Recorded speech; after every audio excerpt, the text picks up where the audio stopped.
Do it. Hello and welcome to the Miscellaneous Bullshit Podcast. I'm Sean Lavelle, and as always, I'm joined by Tanner Clark. I'm loving it. If you haven't done so yet, please check us out on Instagram at MBPod and on Twitter at Podcast Bullshit. And now, without further delay, this is Miscellaneous Bullshit. If you like pumpkin pie, then jump off a bridge. They are pumpkin pie's the worst. You like pumpkin pie? Drink and drive. Okay? Drink and drive. My guy over here has plans, okay? What are you doing with your past?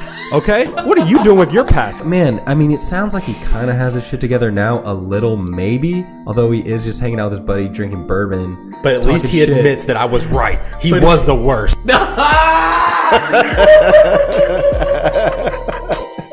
Dude, that is the last thing I thought he was going to say right there. All right. And we're back. Okay, so our miscellaneous cocktail this evening is once again a beer, but it's actually two beers. Dose. It's two different beers. We're gonna. I figured I'd do a little taste test for you. So that's what I did. Let's do it. So the first one up is what I regularly consider my favorite IPA. All right, so it is the Truth IPA from... Smells like the truth. Flying Dog. And what I might love the most about it is from Flying Dog. Full disclosure, this beer came to fruition because we saw a gap in our portfolio and we wanted to increase our market share. Facts. I mean, respect you it. have to respect it. It's the truth. Cheers me up. Cheers me up, brother. This thing smells delicious. Oh, that's it. That's it. I mean, it's pretty good. I don't think that what I'm reading right here on the screen has anything to do with the beer, but it says the CIA version of khakis. It's like an ad. That's a Forbes quote. Forbes. The CIA version of khakis. Jeez. I don't know. I don't even want to know what that is. Are those cargo pants? Is that what they're talking about? I think that is what they're talking about. It has to be. Yeah. Yeah. Oh, they're cargo Sick. pants. Okay. Super sick. Anyway, let's see what this says. What's a BA score? Is that just like this site's rating? Beer Advocate. 4.09 out of 5. Not too shabby. Exceptional rating. So I use that same site for all the beers that we've looked at. So we have a consistent. So we have a chart. Method. There we go. These guys know what they're talking about, huh? 8.7%. Always available, they say. Mm-hmm. It's really nice. Once again, we talked about this the other week. Artwork matters to me, man. To kill it. Artwork matters to me. This is pretty sick. It kind of reminds me of like the Lemony Snicket books. Series of Unfortunate Events. I don't know. Like that looks like a bad guy. Mm-hmm. Not Count Olaf, but just a different bad guy. Yeah. You know what I'm saying? I do know what you're saying. Call this guy like Sloth 2. He kind of looks like Sloth from the Goonies. I don't know. It's really sick, man. It's good artwork. He's wearing a nice suit, like he's going to work.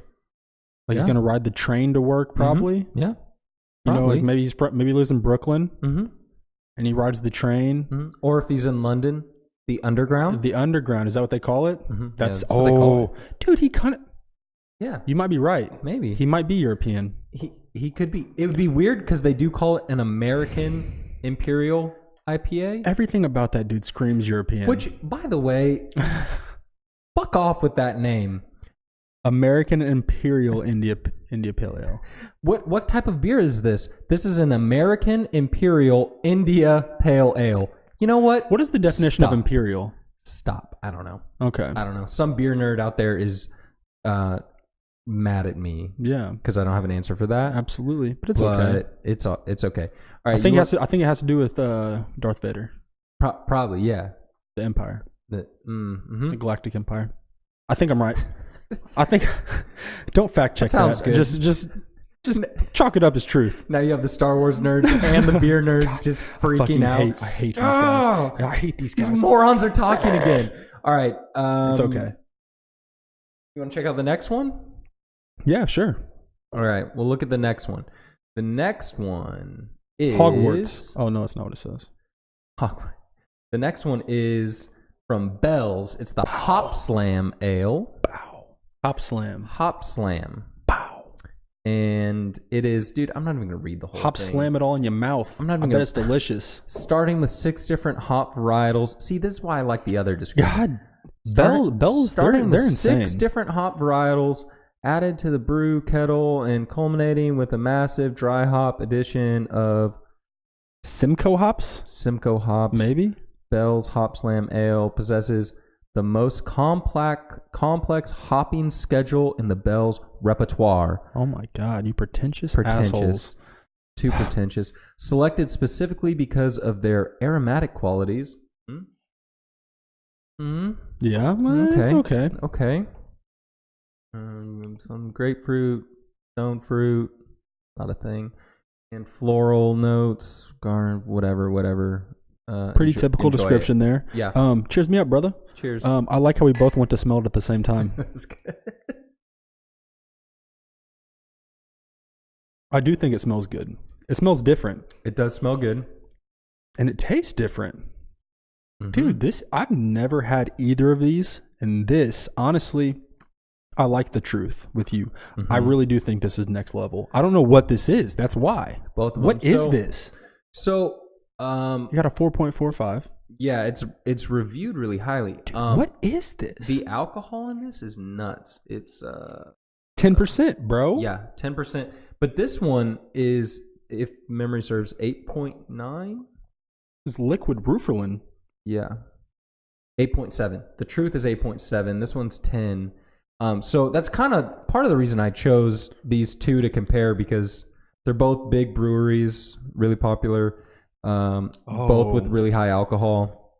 I was wondering what I was tasting. Did you catch it? I think it's the honey. Yep. That's what. Okay. Yeah. So Dude, this one was like sitting on my tongue. The Hop Slam. Dude, yeah, they add a what? touch of honey. What? Yeah, it's good, man. It's good. It's good. It's next level. So this may be. I think this is kind of the culmination of our IPAs for the moment. Holy moly! Pretty good ones, right? Dude, you killed it. Well, you killed it, man. I do my best. So what do you like between the two? Hop Slam. You like the Hop Slam? Pow. Fair. Hop Slam. Let me do a commercial. Hop Slam it in that mouth. Pow. So delicious. I stick with the truth. I've had both of them several times. I'm sticking with the truth, but the Hop Slam, it is impressive. Yeah. No doubt. No, I mean, like, here's the thing. Your favorite beer doesn't always have to come down to taste. Doesn't have to come down to it's a culmination of things. That's true. It's a bunch of things. What about that one great memory you had with that beer? Yep. What about that one time you kissed old Sally Mae, on the hood of your Chevrolet when you were 18? Yeah. I was trying to rhyme something with that, but it didn't work. I mean, you were going for a minute. Some Coors Light or something like that. That's why you like the Coors or the Bush and the camo cans. Coors. Coors. Have you been seeing all the Bud Light and Miller Lite commercials? Yeah, about the corn syrup? Yes. Yeah. I guess Bud Light doesn't use corn syrup. Well, you need to start because you need to do something different. That shit's garbage, okay? That shit is trash. It was so funny because, like, the Miller commercials, I saw a bunch of them, right, coming out. And I was like, oh, this is funny because they're just, it took me a minute to realize what's going on. I was like, what's going on?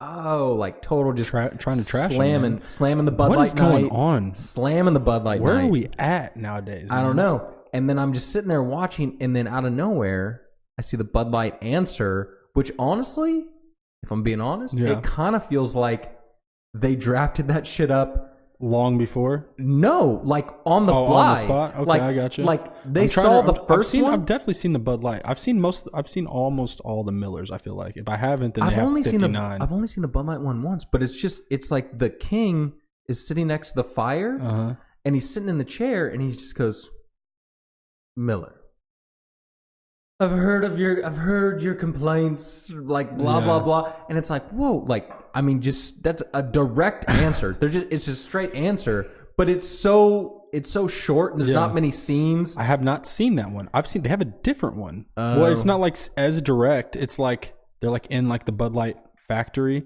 Okay. And like there's a bunch of Bud Light logos and stuff around. They're just like standing there in like their lab coats or whatever, and they're like, "We don't use corn syrup in our beer." You know what I mean? But they don't like call out the other companies. No, dude, like the other guys. This was a straight answer, and they called them out by name. Yeah. Which, again, I'm wondering if did some law change? Because all that shit, no one, they didn't used to name names. I didn't feel like like that. Like on the Pepsi challenge, did they actually say Coke, or was it like they just?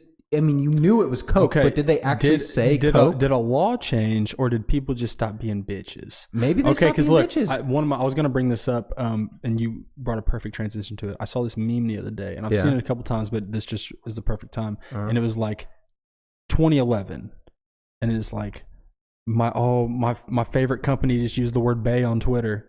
And like thought like, you know, LOL. And then it was like 2018. The Wendy's Twitter page just called me a bitch. And it's so true. Like Wendy's dropped a mixtape. Yeah. Did you know that? They dropped a mixtape. They literally dropped an album on iTunes. Really? You can download it. And it's a rap album. I don't think I it's knew a rap that. and they're like dissing all these other like Dude. companies and stuff, all these burger joints, man. It's sick. I don't know where we're at. It's so sick. sick. That little redhead chick, man. She's fiery. Well, like Wendy is crazy. Well, and the other one that I saw that made me wonder was what was it? That body armor drink commercial. It has James Harden and the other player, and they're like, you know, so and so wouldn't use a old school rotary telephone to call in his draft picks, and he shows him using one, and you know, James Harden wouldn't use a manual typewriter to type, and he shows him typing, and they go, "We wouldn't," and they go, "So," or no. So why would they use like an old school energy drink or sports drink? And they both look at the camera and go, "We wouldn't," and then it goes when it cuts like the body armor whatever drink, and they go, "Thanks, Gatorade. We've got it from here." And I was like, "Damn!" Oh, like shots fired. Like, dude, Gatorade sucks. Thanks, Gatorade. Like, you like body armors? I haven't tried one. I haven't had one. I had one. They're okay. No, I had two. They're okay. Dude, Gatorade is like a staple. So It's just a staple. body armor, just slow down, dude. Let me tell you how we came up with Gatorade. Do you remember those commercials? No. Dude, it was like in like the mid 2000s. Like it was like this like retro like looking like film and everything, and it was like 1950s or whatever when the Florida Gators were 0-13, and then we concocted this fucking formula out of gator sweat and you know whatever, right. dude. And it's like now next thing you know, Gatorade, Florida Gators. Rolling all over the roll tide, you know, doing whatever. They're crazy stuff, man. Goodness. Gatorade. Tim Tebow would not be here if it was not for Gatorade. That's crazy. That's crazy. Gatorade, man. Gatorade.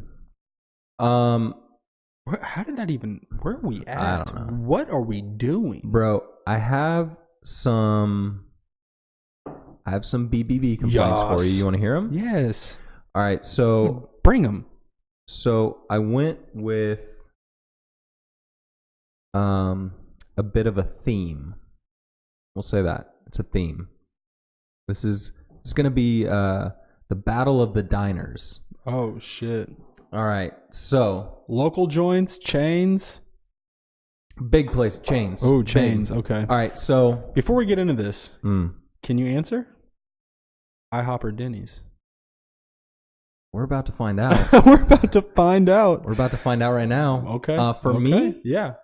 For me personally? If me and you were out and about. Right. And 2 a.m. And like, and like for options? some reason, you know, we're Harold and Kumar in it. Yeah. And we just get dropped off on a cheetah's back. Yeah. Like in the middle of an intersection. Literally, there's a Denny's with a light on and an IHOP with a light on. And I'm like, Sean, your call, bro. What do you do? IHOP. No. You hop to Denny's, motherfucker. You better. IHOP to Denny's. Nice.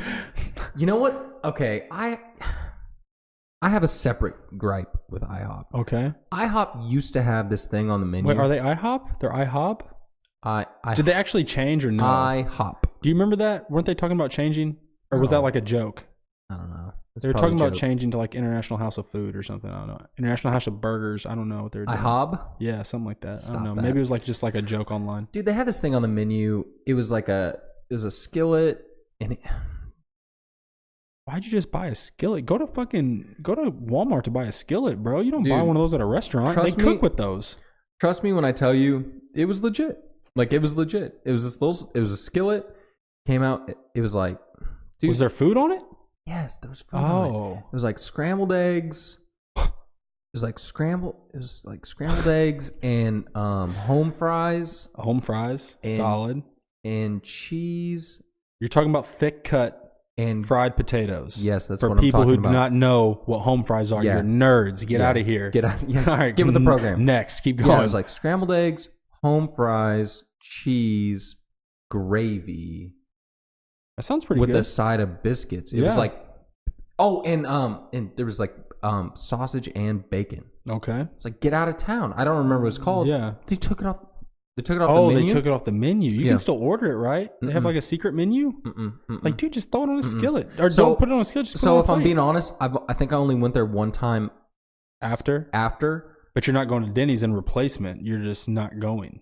Yeah, I'm not going. I understand. I'm not going. So anyway, all right. So in light of that, I don't know. I'd probably go to neither, but between the two, I'd probably go to Denny's and I'd get the Super Bird.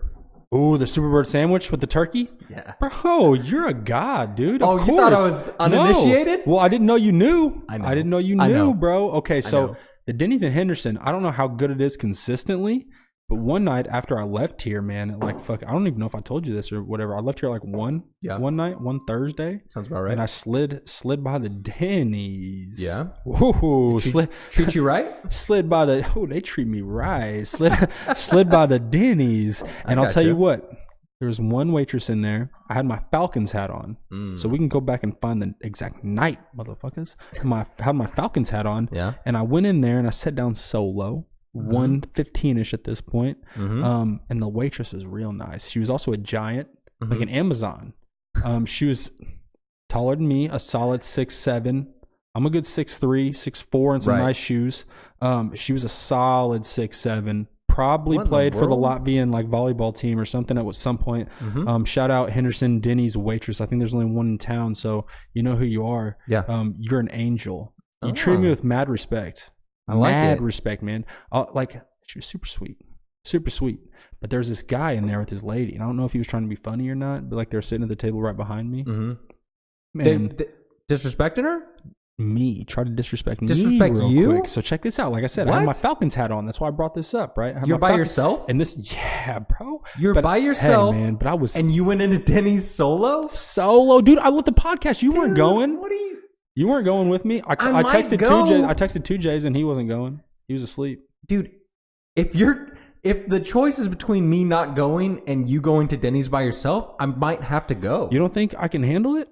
I mean, I know you can handle it. I'm just saying. I don't drive around with a gun in my car. I don't do that. But on the back of my car, I have gun stickers. Okay. Just so people just don't try it. Yeah. So they know. But I mean, I was in the restaurant. You never know. Right. So you go by yourself. So I had this hat on, my Falcons hat, and I was sitting in the booth right behind these people, close to the bathrooms. And this guy got up to go to the bathroom. He walked past me, and this is during football season. And he was like, "Falcons," or whatever. Like he didn't do that, but he was basically like, whatever, dude. Falcons suck. And I literally, I don't know, excuse me, sir. Dude, I'm a super nice guy, honestly. Especially to, more or less to strangers than my friends. To my friends, I'm kind of a dick. But I love you guys. To strangers, I'm super nice. Until you do some random shit like that. Yeah. And then I was like, hold up, bro. I was like, hold on, man, don't do that to me right here. And I literally said those exact words. I don't even know what that means. I was like, hold on, bro, don't do that to me right here. And he was like, man, I'm a Saints fan. And I was like, okay, cool, keep it moving then. And he laughed and went to the bathroom. And then he came back and sat down. And I was like, yeah, son. Yeah, New Orleans doesn't want anything. Saints fan. Yeah, I'm a Saints fan. I was like, keep it moving, man. Keep it moving. I don't know, man. But anyway, shout out to his girlfriend for putting up with him. Okay. I slid by the Denny's. They treat me real nice except for that tool bag. Dude, I triple up on the shredded hash at Denny's. They don't have home fries, but I try to triple up on the hash, man. Okay. I love hash browns. I love potatoes. Who doesn't love potatoes? If they're done right. Obviously, if they're done right. I mean, you don't want to. And you have hot sauce. You like hot sauce on your potatoes? Of course. Of course. What am I, Do you put savage? ketchup on them at all? No. Every now and then I put ketchup on my hash Am I an browns. asshole with ketchup? Dude, I'm telling you, something about it for What me. are you, a I don't like ketchup. toddler? I'd hate ketchup. What in But the every now world? and then on my hash browns, because like it doesn't sound Do right. you ask for the crayons when you check in No, too? Give me what the happened crayons was, and the ketchup, please, okay, ma'am. I'm not Matt Damon in fucking Martian where he's dipping a whole fucking potato in ketchup, nerd. Okay, I'm talking about you put ketchup on your French fries, same goddamn thing. Okay, so listen, what I'm doing, I'm tripling up on the hash. I'm getting a couple over medium, over easy eggs. On Okay. top of the hash, dude, if I could, I'd ask for them on top. it. You know what I mean? And I do sometimes, like whenever Yeah. I'm a little drunk, I'm like, but otherwise, I'm like, oh man, just give them to me normal. But yeah, and then some bacon. Shout out to that. Shout Okay. out to that. All right. Do you ever make breakfast at home for yourself and make a breakfast bowl? No. Dude, what you should do is layer the bottom with biscuits, and then put some hash browns, and then crunch up bacon on top, and then a couple scrambled eggs, and pour sausage gravy over top. Telling you, it's called a breakfast bowl. I got it at the Red Wagon in Poseyville, Indiana. It's not a real place. It is a real place. That's basically. It's on the interstate. It's real. That's basically what I'm talking about. What you're talking about on your at skillet. IHOP, yeah. Dude, you're a savage. Yeah. I respect. I do have one funny Denny's story. Dude, I have before we get thousands. into Are we this. doing that? I don't know. I don't want to we do could that. Go ahead. I'll let you do that. I'll do this I don't one. want to do that. No, That'll be a this- bit next week or whatever. This just always made me.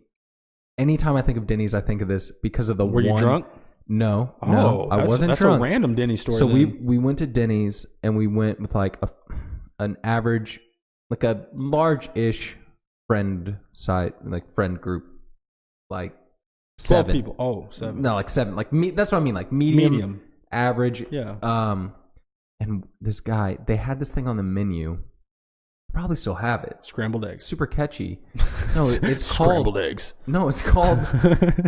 It was called. It's again. It's probably still on the menu. But Is it the Super Bird? Because that's No. a catchy ass name, dude. Yeah, You it want is. to grab the Super Bird? It was called the Moons Over My Hammy. I know exactly what that is. So, dude, we had this guy that was like in our It's a low budget film I made. in our friend group, and it's called the Moons Over My Hammy is the dish, and that was his shit. That's what he got, but he was so embarrassed by the name, like he would never say it. Like he couldn't say the name. Let me get the mom. So it was just like, it was always like you would watch him order, and it was like, you know, what do you want? They'd come to me and I'd be like, Super Bird, Super Bird, do it up, bitch. Bop, bop. Like, you know me, you know how I do. Tell them the bells in town, motherfucker. Super Bird. Pop, pop, pop, pop, pop, pop, pop. They get, someone does a stupid grand slam bullshit, whatever. Let me get a grand slamage. And they get to this guy, and he's like, I'll get the moons over, the moon. And he would kind of try and like mumble it. And I swear, and she goes, what? The moon's over Miami. The moon's one. And she's like, what? Like, but it became like a thing yeah. to where he has to like point, and she's like, what is it? Just tell me. Like, because he's on the other side of it. table. Just tell me what it. Can I get The moon's over my hammy? Like, and he's like, his face turns red. Like, he's so embarrassed. Just own it, man. You still know this guy? I haven't. No, well, no, not really. I haven't talked to him in a long you time. said it right before I said that. Just own it, bro. Mm-hmm. Just get the moons over my hammy. Own it. I'll tell you what. I don't care if the sandwich is called Yamami. If it's delicious, I'm ordering Yamami. Yeah. Do it. Sorry. All right. So anyway, that was always fun for me. We can get into the BBB complaints now. All I right. apologize. I brought up the debate and that came, dude. Here we go. No, it's good. Rantish. So here we go. So Battle of the Diners. Oddly enough, first one up is Denny's. Represent Denny's. Is this the Evansville Denny's? Nope. Oh, okay. This is courtesy of Rochester, New York. Oh, hey! Shout out to Trixie in Rochester, New York. You know I'm coming back for you, mama. Now I'm gonna preface this by saying, if this is all true, we have a lawsuit on our hands. If this is all true, it's not cool. Let me just say that. However, There's no way it can be true. It's on the BBB, so it's not true, man. So you gotta wonder. But I won't say it's not true. But also at the same time, it's Denny's. I won't say it's not true. So you gotta wonder. So here we go. Denny's, Rochester, New York. The waitress, Monique, was very rude. She waited on other minorities, and they received their food sooner than we received ours. I'm going to pause you real quick. Why'd you have to say that, bro? Okay, keep going. Our food...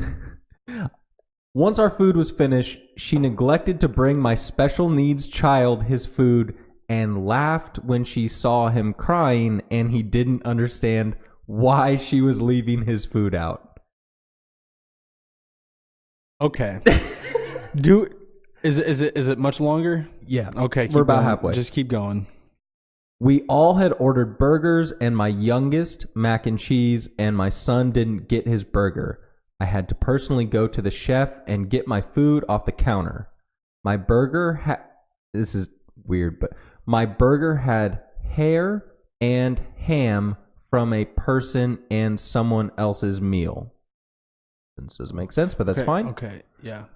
I spoke to a manager named Josh regarding this, and he laughed about my son's disability and how she treated him. Dude, hold on.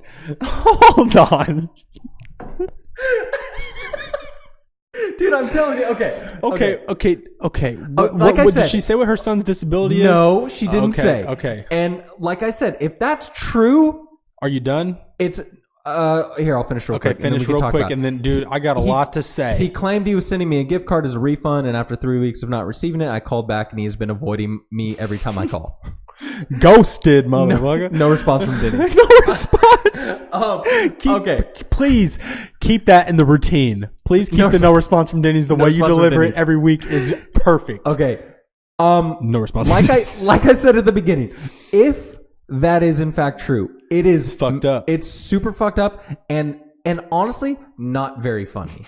However, it's so hard for me to believe that it's true. I can't believe it. There's no way it's true. There's no way it happened like that. Dude. Okay, listen. The lady was probably laughing at you, Honey Boo Boo's mom. Okay, because here's the thing. There's no. I'm sorry. Like I know that there are people. I know that there are people out there that are cruel. But like I really don't think that anyone would purposely make a mistake and not get your special needs son or your son with a disability his sandwich, or make fun of him for being upset that he didn't get his sandwich. For having, like, no one's making fun of your son for having a disability. No, they're making fun of you and the way you reacted. Industry. Right. Probably.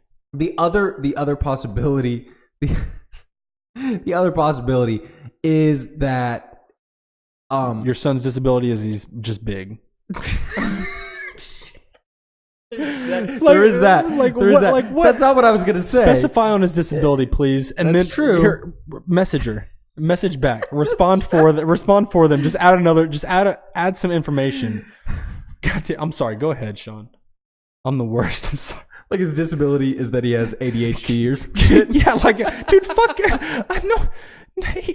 No, like it's real, but get out of here. The other possibility is that she was so aggressive to this. That is the fact of the story that's left out. Poor, like, unqualified, unprepared Denny's manager, and she was just reaming him so hard that he nervous laughed, like because he didn't know what to do. Hit a James on and. I didn't want to say it. Shit, I love you, James. He won't watch this, but if you do, we still love you, James. It's okay. James, if you hear this, I love you. Yeah, but you know.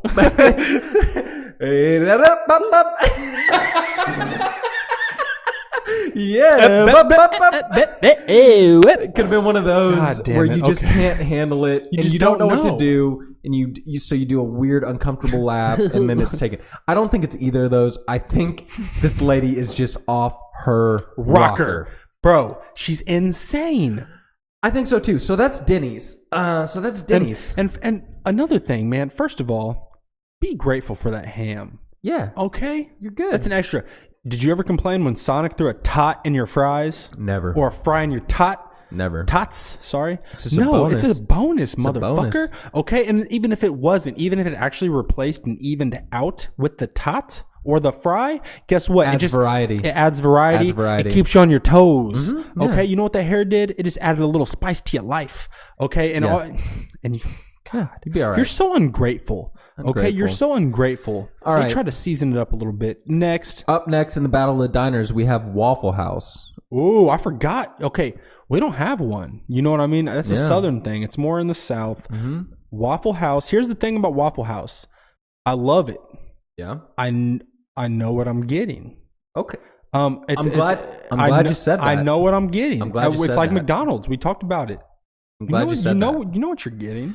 I'm really glad you said that. And I'm not ready to. I'm not, dude. The only thing that you could do. You're gonna get it when I start reading it, but I'm really glad. The only thing that you could do that would make me upset, Waffle House, is if you personally targeted me. Like if you did it to me on purpose, then I'd be upset. Mm-hmm. If you, I expect to get some hair on my stuff, man. I know what you guys are about. It's all good. You guys, they don't even have like a ticket system. Did you know that? I mean, I believe it. Okay, so listen to how they like. This is. I don't know if this is still the same. It was this way like 5 years ago. Facts. I'm telling you, Waffle House. Whenever like at your station or whatever, they just call it out. One hash brown. Two hash brown. Like, I'm dead ass serious. Yeah. And because like I mean, when you pay like in a place that does strictly breakfast like that, or strictly like one solid menu like that, they have people staffed for those stations, and they just go hard. I have mad respect for the Waffle House, bro. Okay. Well, go ahead. Tell me they put pubes in someone's sandwich. It's okay with me. Let's see how they stack up. Respect. All right. So we heard from Denny's. Now we're hearing from Waffle House. Undisclosed location. Waffle House, my new favorite. Here we go. You ready? New favorite. You ready? Yeah. I pulled up. Yeah. Fucking tell me, dude. I pulled up at the Waffle House listed above and noticed a cashier was smoking outside. Okay. Well, we went inside restaurant and took a seat. The cashier that was outside smoking went behind the counter and picked up some silverware and came over to me and my son and asked if she could help us. I told her no because she was just coming from outside smoking and she didn't wash her hands.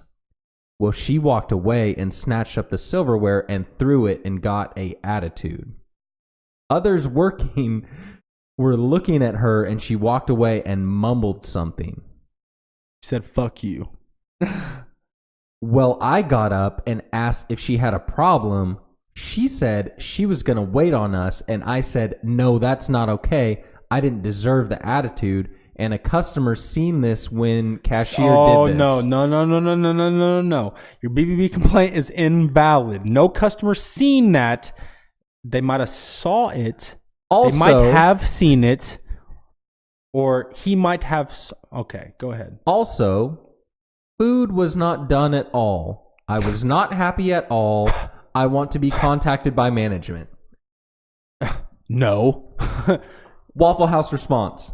Oh, they responded. Mm-hmm. It's her.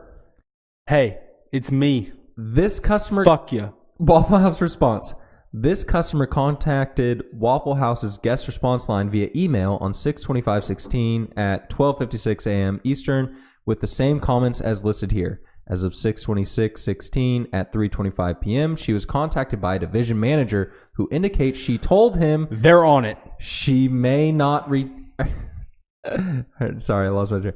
At 3, she was contacted by a division manager who indicates she told him she may not return to this location, but will return to others, and she was satisfied with his call. He also sent the guest a voucher for use during a future visit. We consider this customer's concerns adequately addressed. Customer response. Oh, fuck you. In parentheses, the customer indicated he or she accepted the response from the business.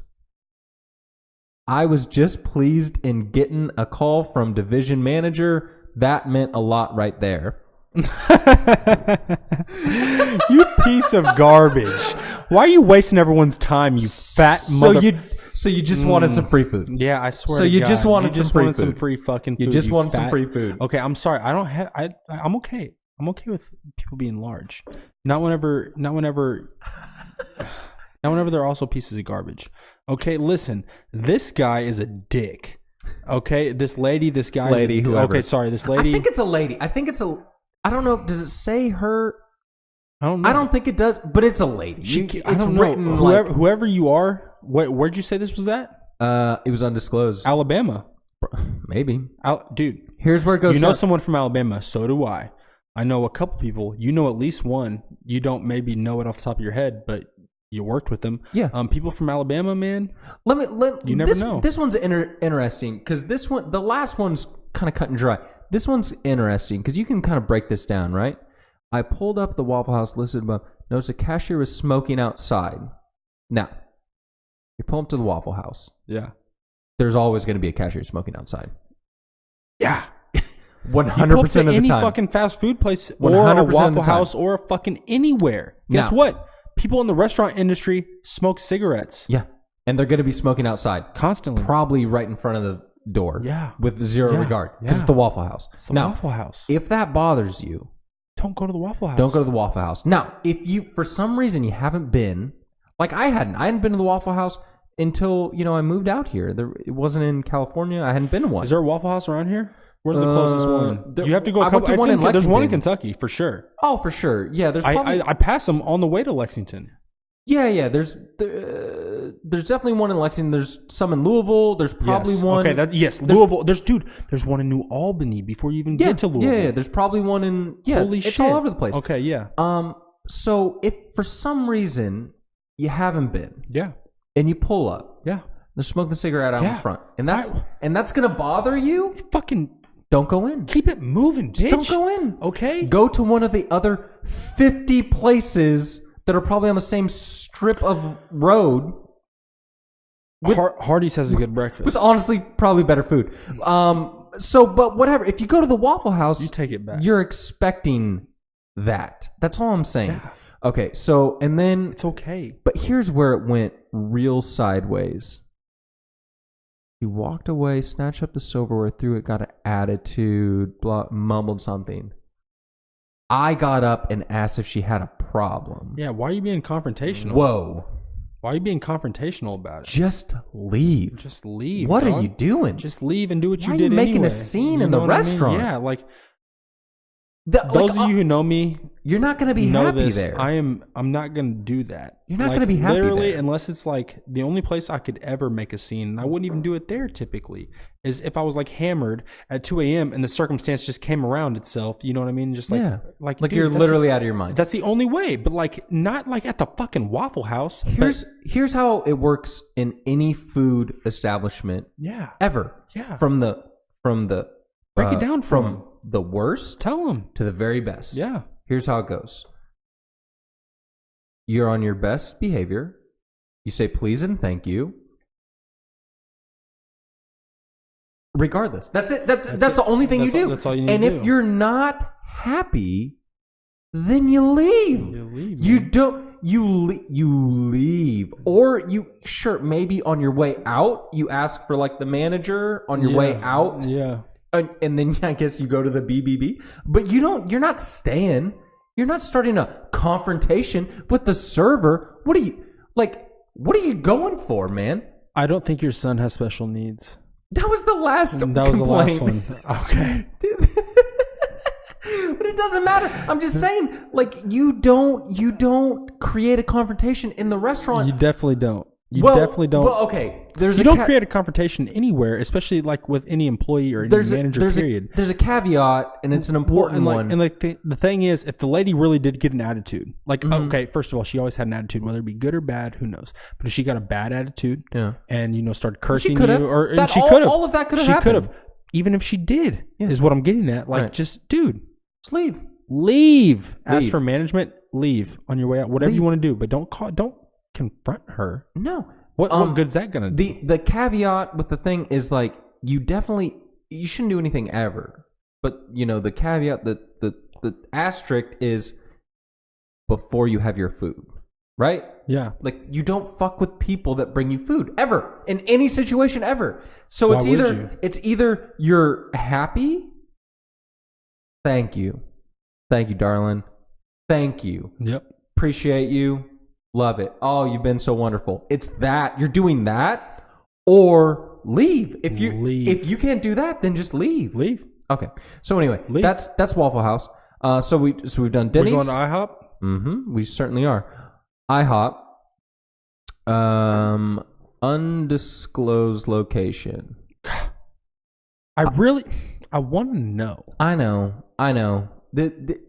Even Rochester, New York is not specific enough. I'm going to be honest. I'm going to blame the BBB website. Yeah, it's their fault. It's a little hard to track. They suck anyway. It's a little hard to track it down is what I'm saying. That's fair. So, yeah, I mean, it falls in line with the whole thing is that they suck. They're outdated. They don't know what they're doing. Yeah. Continue. So, okay. So now we're at IHOP. And this is our last one. So here we go. And then we can decide who's the victor. Waffle House, you're winning. Okay. Their response was better than anyone's. Their response was, yeah. All right, here we go. I went to eat at IHOP with my daughter on 11/28/2018, around noon. We weren't attended to, and it took longer than usual to be seated. I come to this IHOP at least twice a month, normally at night or late night. Dude, you're intoxicated. Chill out. The few times I've come during lunch, something always goes wrong. I asked for scrambled. Dude, don't go to IHOP for lunch. What?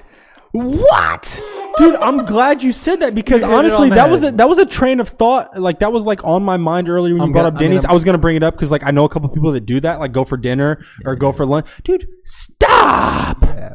Continue, Sean. Sorry. You kind of hit it on the head, but a few times I come during lunch, something always goes wrong. I asked for scrambled, well done. This whole thing is just riddled with gold. So it's like complaining about fucking Walmart at 2 a.m. Just bear with me. A few times I've come during lunch, something always goes wrong. I asked for scrambled, well done eggs. They came out runny. I gave them to my daughter as she didn't mind that. Probably did. The rest of the food was extra greasy and the pancakes were off. I always get the same pancakes, harvest grain and nut. Whoever made the batter put too much baking soda. The pancake had a weird... motherfucker. She does. She knows. The pancakes had a weird aftertaste they normally don't have. The aftertaste was similar to vinegar. That only happens to pancakes or food when you add too much baking soda. It's old and fermented, or it's cooked in an unclean surface. All the are a health hazard. I used to work in the food restaurant industry. Well, excuse me. I'm an excellent taster and have one hell of a memory. I have one hell of a palate, okay? You fucking peasants. My palate is superb.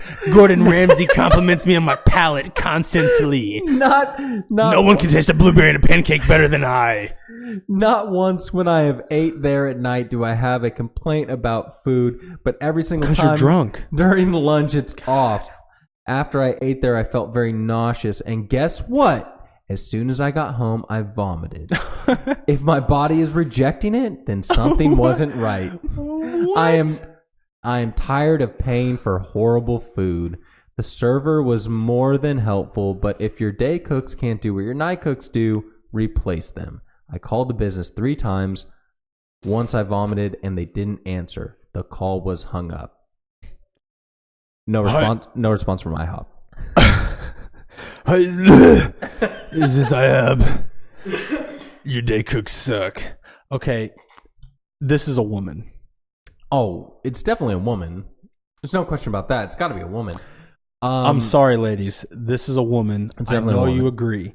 This is a woman. It's definitely a woman. And fuck her. Okay, this lady is the worst. Oh my God. Dude, I would have called the cops on this lady before she even got the second sentence out of her mouth. Like dead serious. Get this lady out of my store. Stop it. What? Once again, man. I would have lost it. I mean, I'm kind of going. You pompous fucking Oh my god, she's an excellent taster. She's an excellent fucking taster. And she has one hell of a memory. And you're eating at the IHOP, and you know, and you love great food. You eat lunch at the IHOP, and you have an excellent palate. You know, I get it. You eat, beef tartare and duck confit, and all that shit, and beef Wellington, harvest nut pancakes. And harvest nut only pancakes, apparently with extra baking soda. You pompous piece of garbage. I literally couldn't be more sincere when I say this. Drink and drive. Drink and drive. Drink and drive. Please. The world would be better without you. I hope you hear this. I don't want to be too dark, but I hate you. This has a similar theme to the Waffle House one. I hate you. In that. But this one is even more egregious to me. Why? You keep going. I think IHOP wins now just because these people are just such assholes to him. Why do you keep going? Why? Yeah. She said, yeah, I'm tired of paying for bad food. But did she really document another bad experience? I mean, she said anytime she goes to the lunch or whatever, but like she really didn't document another one. And even if you did, why do you keep going? Why do you keep going? She keeps going there. Why do you keep going? Dude, you know what the definition of insanity is? According to Albert Einstein? Yeah, do it. It's doing the same thing and expecting different results. Right. You're a fucking dumbass. Dude, I'm telling you. Or, I'm sorry, you're insane. I think I went, like I said, we would go to IHOP every once in a while when our kids were little. It kind of fit. Like, we would go to IHOP. Like, Cheyenne was staying at home because the kids were little before school. I was working in Evansville. Yeah. She would bring the kids. Green River, dude. I know what you're talking about. She would drive in there, and I would jump in the car, and we'd go get like a late breakfast. It would be an early lunch for me, a late breakfast for them. Lavelle here, Superbird, wrong place. All right, do it up, pancakes. But I would get that skillet thing. I'm telling you, I think I went there one time when it was off the menu. Yeah, and I was like.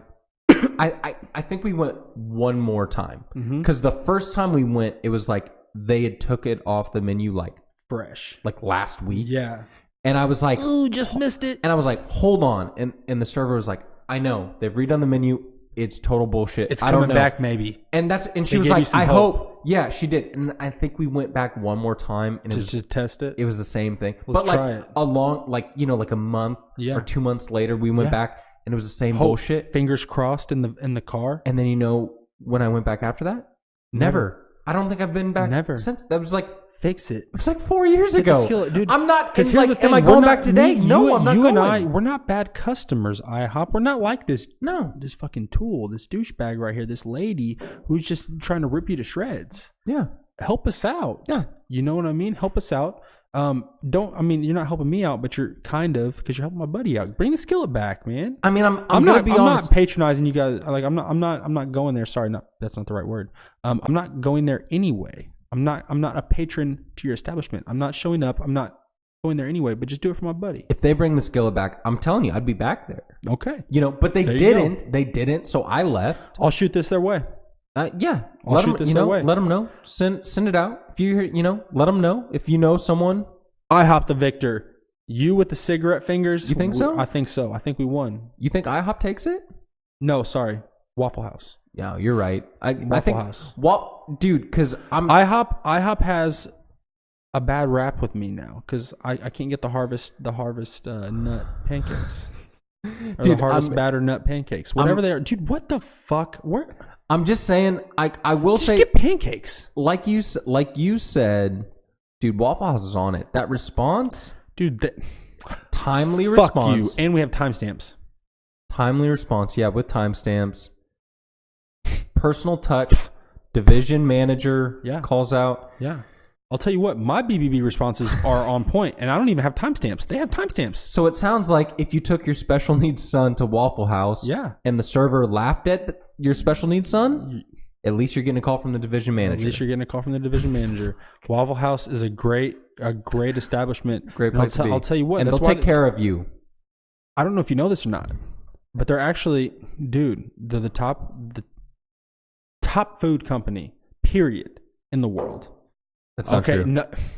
That's not. Get on Robinhood. Talk to Charles Schwab, whoever. Okay, It's not accurate. WAF is their little is their ID on the Also Dow. probably You not know what I'm accurate. saying? Like it's Also on probably there. not accurate. WAF. WAF is how you reach them, dude. They're trading for $1,237 a share, rivaling Amazon right now. None of that. Stock Advice, go out there and buy it. I've had a little to drink. Oh, I really? showed up on some from Saskatchewan, from Scotland, not Ireland, Scotland, from some Saskatchewan. What is it? Some Saskatchewan. Oh, I thought you were naming Just a try. specific one. No, it's Glen. I bought a bottle of Glen. Oh, good. You still have some. Yeah, I didn't buy that. Like, I bought the same year, but they had like a collector's edition that came with a glass or something. So I bought that. And no, he came with bitters and and like a stir. Oh, nice. So I got that. I have some A bitters. bar spoon? You want some? I don't know. I've got all the. You want some bitters? I have all that shit. They're not Angostura No, like you like, I don't need them. but they're bitters. I have all the bitter. Yeah, bring that shit over here. We'll do something with it. Dude, you go to you got. Dude, we could do it sometime. We'll make a Rob Roy. a Rob Roy. Yeah. Dude, I know a Rob Roy. Yeah. Okay, listen. I went to elementary school with a Rob Roy. This guy, dude, I'll tell you what. This guy, Rob Roy, bro, he is insane. In elementary school, this guy was doing crazy stuff, bro. He was drinking on toilets. He was doing shout out to Rob Roy. I'll make a Rob Roy if he's as entertaining as that guy. None of that sounds appealing. No, Rob Roy. It's like that's crazy. Small world. It's this is Step Brothers. You don't know any Johnny Hopkins. No, you don't know. Yeah, dude. I know Johnny I know Hopkins. Johnny Hopkins. I smoked pot with Johnny Hopkins. It was him and Sloan Kettering. We were blazing that shit up every day. Every day. Every day. All day. Every day. You don't know any. Pass that joint, Johnny Hopkins. God bless. Yeah, so no, Rob Roy is it's like a Manhattan but with scotch with some differences. A little bit of some class, baby. Rob Roy, hey, classy man drinking out the urinal. He didn't drink out the toilet. He drank out of the urinal. He drank out of the urinal. Bro, he would flush it. and put his tongue. None of that's true. None of that is true. You're fucking with me. None of that's true. I'm telling you, bro. Rob Roy, man. Come on, brother. Get out of here. Come on, brother. Oh, okay, my gosh. here's the thing. Tell me about it. What do you know about Blue Chews? Nothing. Okay. Blue Chews is going to be our new sponsor. Okay. I'm trying to reach out to them. Do it. Okay, Blue Chew is taking over the male performance industry. The male performance industry? The male performance industry, okay? Blue Chew. I'm just letting you guys know it's as low as $20 per month. Okay. Okay? Blue Chew, it just gets you a little vitamin. Mm-hmm. It's good for you and good for your lady. Okay. Okay? It's they're advertising. You're speaking from personal experience? Not necessarily yet. Not necessarily yet. I've been thinking about it. Mm-hmm. No, in all honesty, it's just something I saw and I thought it was funny. And because it's like they're trying to make Viagra and like Cialis or whatever, like that's the two big names that they're talking about. Mm-hmm. Trying to make them obsolete. You don't have to go to a doctor for this stuff. You just go to the gas station. Blue and Chew? You pick up some Blue Chews, bro.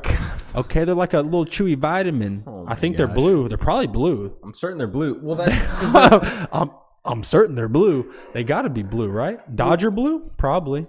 No, it's cause they're like playing a baby blue. Dude, I'm gonna say it, and you're gonna make a joke because I know, but I know because of the commercials. But Viagra pills are blue. They are blue. Yeah. We both take Viagra, bro. Damn it! I knew you were gonna go. We both take it. It's okay. I don't take Viagra. Cheers me up, brother. I'm not. No, I'm not. I don't. I want to cheers you, but not for that. No. Okay, just cheers me up then. All right. Viagra, brother.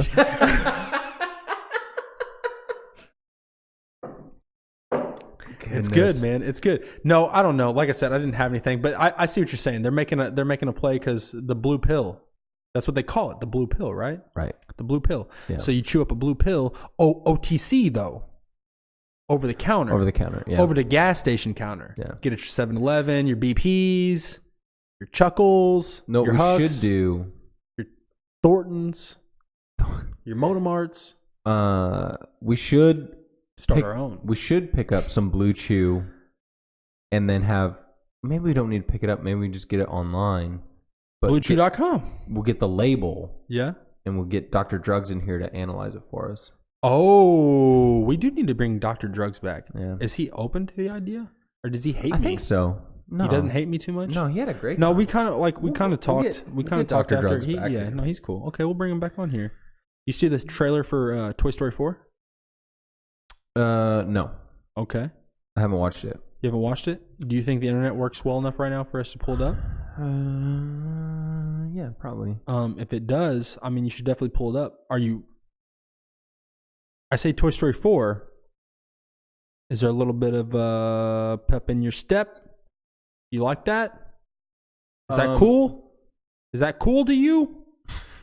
You like that or no? I haven't seen the trailer, so I won't really say much. But I'm saying, I just say the words.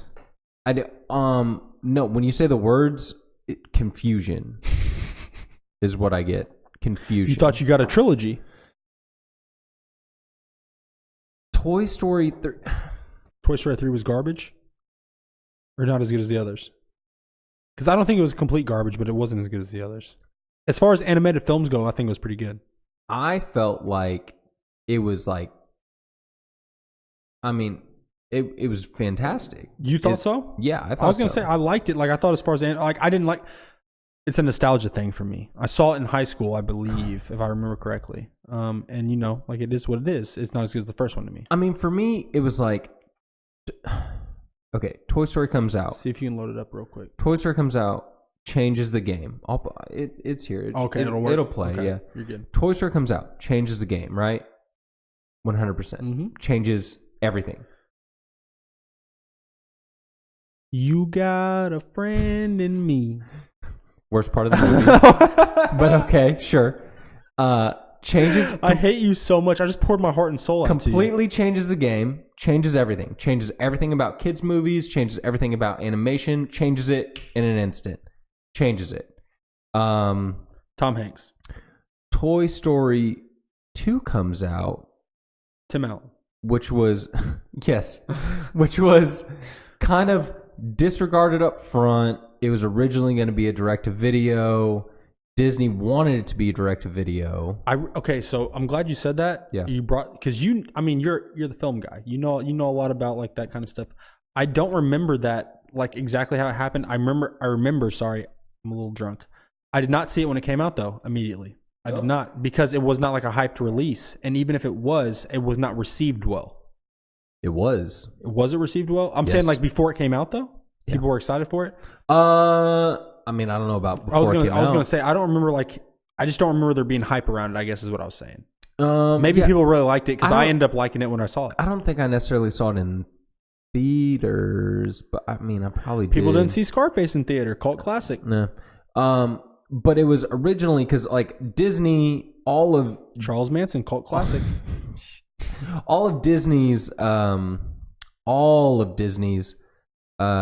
sequels were always like direct to video. So they had like that's true. They had like because they typically weren't that, like, they weren't. No, they were huge. garbage. They just didn't do that. But they didn't. Yeah. But also they didn't try and make them good. Yeah. They had their A team. Yeah. They had A team working on Aladdin and Lion King, and they got Will Smith cast and all these things. Boom. Right?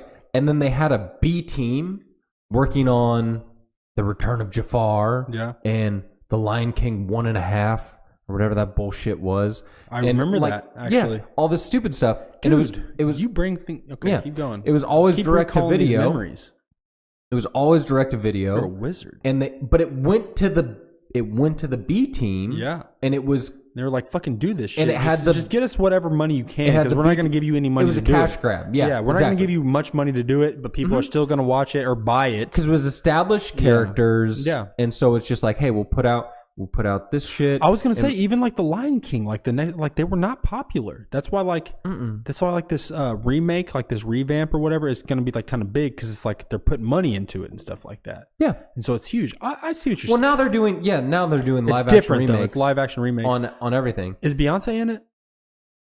She is, right? I think she is. I think she's. If she's not, it's in my head, she's Nala, and she should be. If she's not, she should be. But I'm pretty sure she is. Yeah.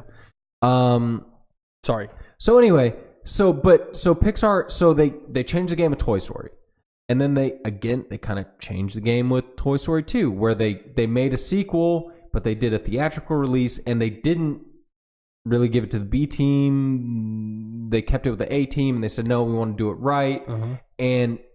And a lot of people love Toy Story 2 even more than the first one. Not really, but it was still incredible. So it was like, first one's too good. So it was just like, whoa, wait, we can do this? And it taught different lessons and whatever. And then, the franchise is done, right? And then, but no, because then however many, 12 years later, they come out with Toy Story 3. And we're going to try to make you cry. And everyone goes, wait, why are you doing this? I don't want to cry.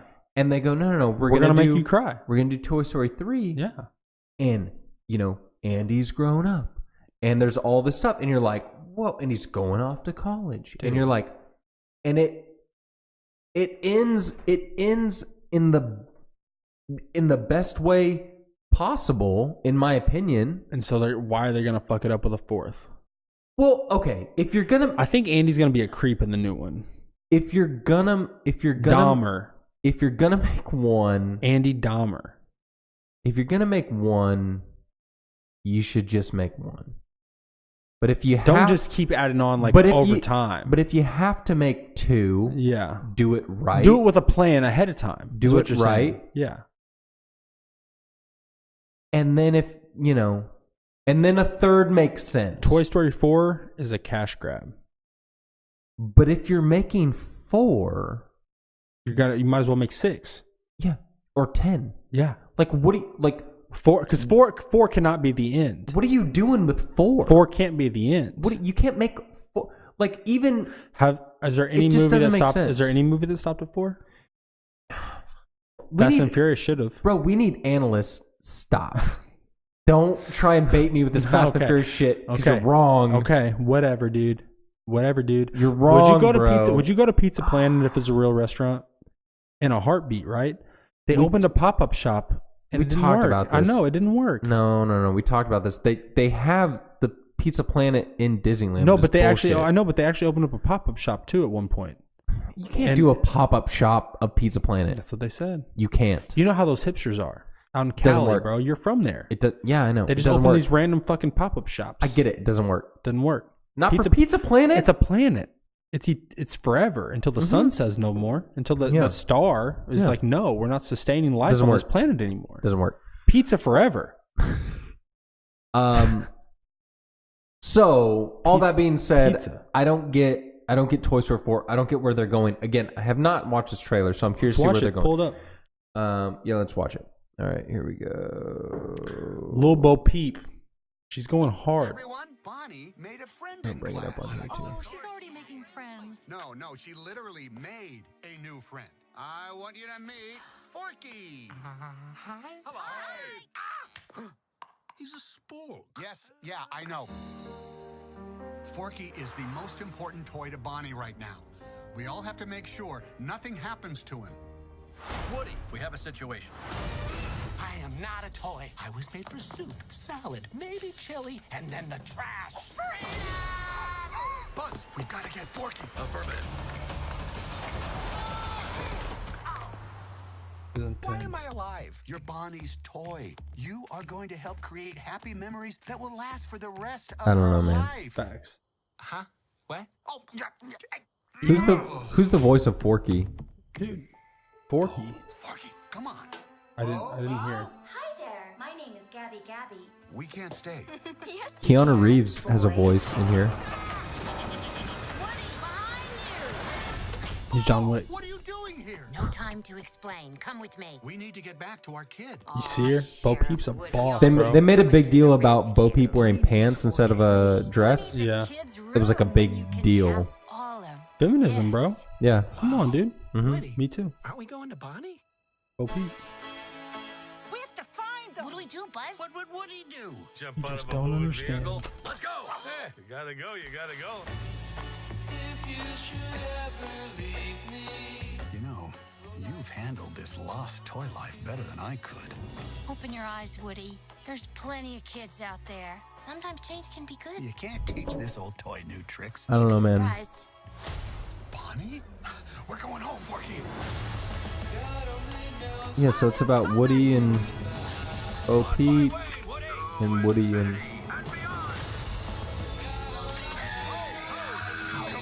Oh, that was Key and Peele. Don't let Yeah. Woody leave. Kids Yeah. lose their toys every day. I was made to help a child. I don't remember it being this hard. They don't say who Somebody's Keanu is. whispering in your ear. Everything's gonna be okay. It's like just announced. Is that who is Forky? I don't know. That's what I was curious. Okay, so here's the thing about the cast so far. Key and Peele, Yeah. Tim Allen, Yeah. Tom Hanks, Mhm. Joan Cusack, fucking Is she Bo Peep? No. Mm. Bo Peep is I just saw it. Bo Peep is Annie Potts. Oh, Joan yeah, Cusack okay. is Jessie, the cowgirl. Oh yeah, yeah. Oh yeah. You know what I mean? Mm-hmm. Let's see. God, sorry. I'm blanking right now. Leonardo DiCaprio, Brad Pitt, Al Pacino. Yeah, but I mean, like, let's see who else. Keenan and Kel. Key and Peele. No, Keenan and Kel also. Oh, really? Both of them? Brad Pitt, Leonardo DiCaprio, Johnny Depp.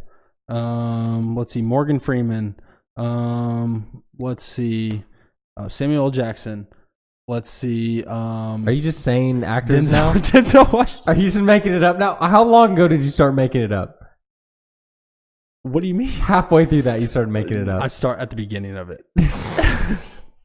Leonardo DiCaprio is not in this movie. so none of Neither that's is Brad accurate. Pitt. Key and Peele are. Yeah, Key and Peele are. Tom Hanks is in this movie. Yeah, certainly. He's Woody. And guess what, dude? What? Tim Allen plays Buzz. Again. Oh, He's back again. that's crazy. He's back again. They try to replace him. And the thing No, is, they can we do a didn't. whole episode as a Tim Allen appreciation episode? I love Tim Allen. Yeah. You like Home Improvement? Mm-hmm. Yeah. Tool Time? Respect. It's a good show, right? Absolutely. Did you know that he got like arrested for cocaine transportation or like transporting cocaine or whatever? I don't know. Yeah. Trafficking, sorry, cocaine. Yeah. That's crazy, right? Mm-hmm. I found that out like a couple years ago or whatever. And I was It's like, pretty oh, funny. Tim Allen, that's insane. Honestly. He has like, He yeah. obviously snitched on the whole cartel and became an actor. I don't know why the fuck you thought that was the best witness protection job. But everyone knows who you are. So I don't know how you're not dead. No, man, I don't know. I mean, I watched the trailer. I don't know. I bet it's going to be really good. You're going to see it Yeah, I'm with your kids. Of course I'm going to see it. with or without your kids. I mean, I'm okay with it. You know, if they look, it's just But like they're going to keep going and you're upset. no, I'm not upset because if they hey man, You sound really upset. I'm not upset. but you better bring it. You better fucking bring it. You better bring it. You better. They better. If they didn't, And again, if you're making 4, you better have a plan for 6 at minimum. 17. Because you're not You making gotta do 3 and 4. 3. Yeah, Why would you no. make 4? No, it doesn't make sense. Go fuck yourself if Yeah. you're making 4. If you're making 4, if you have 3, if you have if you are sitting on the best animated trilogy of all time, Yeah. and you're like, let's make a 4th, Yeah. and you have no further thoughts than that, go fuck yourself. Because the only thing that Because could be like you can't be that because it's like, hey, let's just throw in this extra 4. they didn't have to do that. That's It's the thing, ludicrous. though. They didn't have to do it. The only thing that would rival Toy Story's trilogy is if Oh. Up cloned itself 3 times. Yeah. That's the Sure. only thing. You were talking about 4s. Yeah. Anyone in on 4? Yeah. Yes. Who? Actually, but it's not done yet, and so they get a chance at redemption. Bad Boys? You want to know? That's 3. Sorry. No, they only made 2, and But they're they're working making the on the third, third. And that's fine. You know who did exactly what Toy Story's talking about doing at the moment? It's gonna be terrible. Let me know. I mean, it's the same damn company. So, Lucasfilm, owned by Disney. You talking about Star Wars? What are you talking about? The Hobbit? No, Star Wars made 3. That's what I'm saying. And then they made another 3. And now they're doing another 3. And then they're doing another 3. Well, and then another 3 in between those other 3. Right. Fucking savages. But at least they had a damn plan. Yeah. Indiana Jones is what I'm talking about. Oh, sir. they did do 4. I forgot. Oops. Yeah, Shia, man. Well, and the thing is, the fourth one was like garbage. It's not good for like for what Indiana Jones is. They should have made it like a standalone film somehow, like just not done the Indiana Jones thing. Sorry, just give terrible. Shia LaBeouf his own fucking film with you guys somehow. Disturbia 2. Who knows? bad. Yeah, actually, Disturbia 2. I like Disturbia. That'd be Disturbia better. 2. You like Disturbia? Mm-hmm, it was alright. Whenever it came out, I was addicted. It was alright. I was addicted to that movie. Whenever I drink a little bit, I can't talk, man. Yeah, I know. It's okay. We're still friends, but No, we're not. But Indiana Jones is making another one, so they're gonna. Yeah, because Is Harrison Ford going to be in this fucking movie? He is, Dude, you know he's dead. but not necessarily. But not necessarily. Kylo Ren. They've Got it. They've talked. I think he's going to be in it. They've talked about a bunch of different. Is he going to die in this one too? I don't know. Guess what? He's going to come back in the next Star Wars as like a hologram. Dude, someone talked about, and honestly, this would have been the move, but they're not doing it. But in my opinion, this would have been the move. Okay. Let's hear the move. Would have been to recast Indiana Jones. Okay. And treat it as a new thing, like James Bond. Yeah, that's fair. Because how many James Bond? Okay, how many James Bond movies are there? Because you're okay with James Bond, I mean, it's a little different because there's 20. There's 24. But it's the only reason it's a little different is because I think the universe of James Bond, presents the name James Bond as an alias for an agent. They never. That's his name. I'm saying, but like it is his name, but at the same time, it's also like I don't know. They do kind of separate the James Bonds, is what I'm getting at. They're just right, but that's what I'm saying. They're just arcs. That would be okay with me. Like when I'm they okay did with that. Like they did. They had the Pierce Brosnan one. He came in GoldenEye. Fucking fantastic movie, by the way. Unbelievable. The only thing better than GoldenEye as a movie is GoldenEye as a fucking N64 game. Yeah, no doubt. You can't RCP-90 Golden Gun. Yeah, 100%. Oh my I'm with God. You. I'm with Come you 100%. see me. I'm with man. you 100%. Right, GoldenEye. Facilities, my man. Fantastic. But they had the Pierce Brosnan era. That movie was so good. Right? They did GoldenEye. Tomorrow Never Dies. Die Another Day. Die Another Day. Are you sure? Yes. No. Yes. No. It was I guess you die another day. Dude, I promise you. It was World Is Not Enough. Die Another Day was another one, though. Well, yeah, but World Is Not Enough is the third one. But so what is Die Another Day? Die Another Day. That was the fourth one. Is the fourth one, and it's him and Halle Berry. Yeah, and it was 20. It was Bond 20. Oh, okay, gotcha. So I gotcha. I was just naming off Pierce Brosnan Bond films. It was because I know this was one. No, it was 17, Halle 18, Berry 19, played the same 20. person as this in this as she did in Swordfish. So Bond 17, 18, 19, 20 was Pierce Brosnan, and it was GoldenEye, Tomorrow Never Dies, The World Is Not Enough, and Die Another Day. And basically the only one of those that was any good at all was GoldenEye. The other ones are not disposable good films. Just disposable. But they're like for where I was at in my life disposable. As a child, I'll watch them. I'll still watch them. Like, and I watch them and I'm like, it's not that good. But it's like, I'm watching this. But that happened. Halle Berry. And then they took like a couple years off. It's Halle Berry. And then they brought in Daniel Craig. They went hard with Daniel Craig, bro. Dude. He's sick. He's so good. And the thing is, honestly, I love like I said, he's GoldenEye. So GoldenEye means a lot to me. Mm-hmm. Like Pierce Brosnan, period. Just because of the movie, GoldenEye, and then also the game. Yeah, I said, the game. Like it just for some reason I link them all together. You know what I mean? And Pierce Brosnan is James Bond in my head. I swear to God. So you love Goldeneye, the movie, obviously the game, but you like Daniel Craig as Bond. I think he is a better actor than Pierce Brosnan, of course. But like in my head, when I think of James Bond, I think of Pierce Brosnan. Really? Yeah, I don't anymore because Pierce Brosnan has the dark hair. You know what I mean? He looks more like James, like the stereotype James or yeah. You know what I'm saying? They call them blonde Bond. Yeah, when he was announced, like they Daniel hated him. Craig does not. Yeah, but what does look like Bond? Like, what's your favorite from him? Because he did Casino Royale. It's the one with Javier Bardem. Yeah, Skyfall. And no, it's a trick, whenever Javier Bardem kidnaps him and like takes him to that like his fucking like island, that whole like time there, this 30-minute scene, basically is what it is pretty sick. It's nothing crazy, but it's really good. It's a good script and everything. You know what I mean? It's that whole movie cool. Is so sick. It's cool. No, it's funny, but also with the other dude, Scarface. What's that guy's name? Dude, you know him. He looks like I'm feeling mother. Talking about That dude, come on, bro. Dude, I don't know what you're talking Come about, on, bro. Give me more Scarface, man, but not Al Pacino. What's the guy's name? Dude, what? Name the other ones. Who? Casino Royale. It's him, the guy, the gambler. He has a Scarface. Yeah. Okay, who is that guy? Okay, Lashif. Lashif is his name. That's not his real name.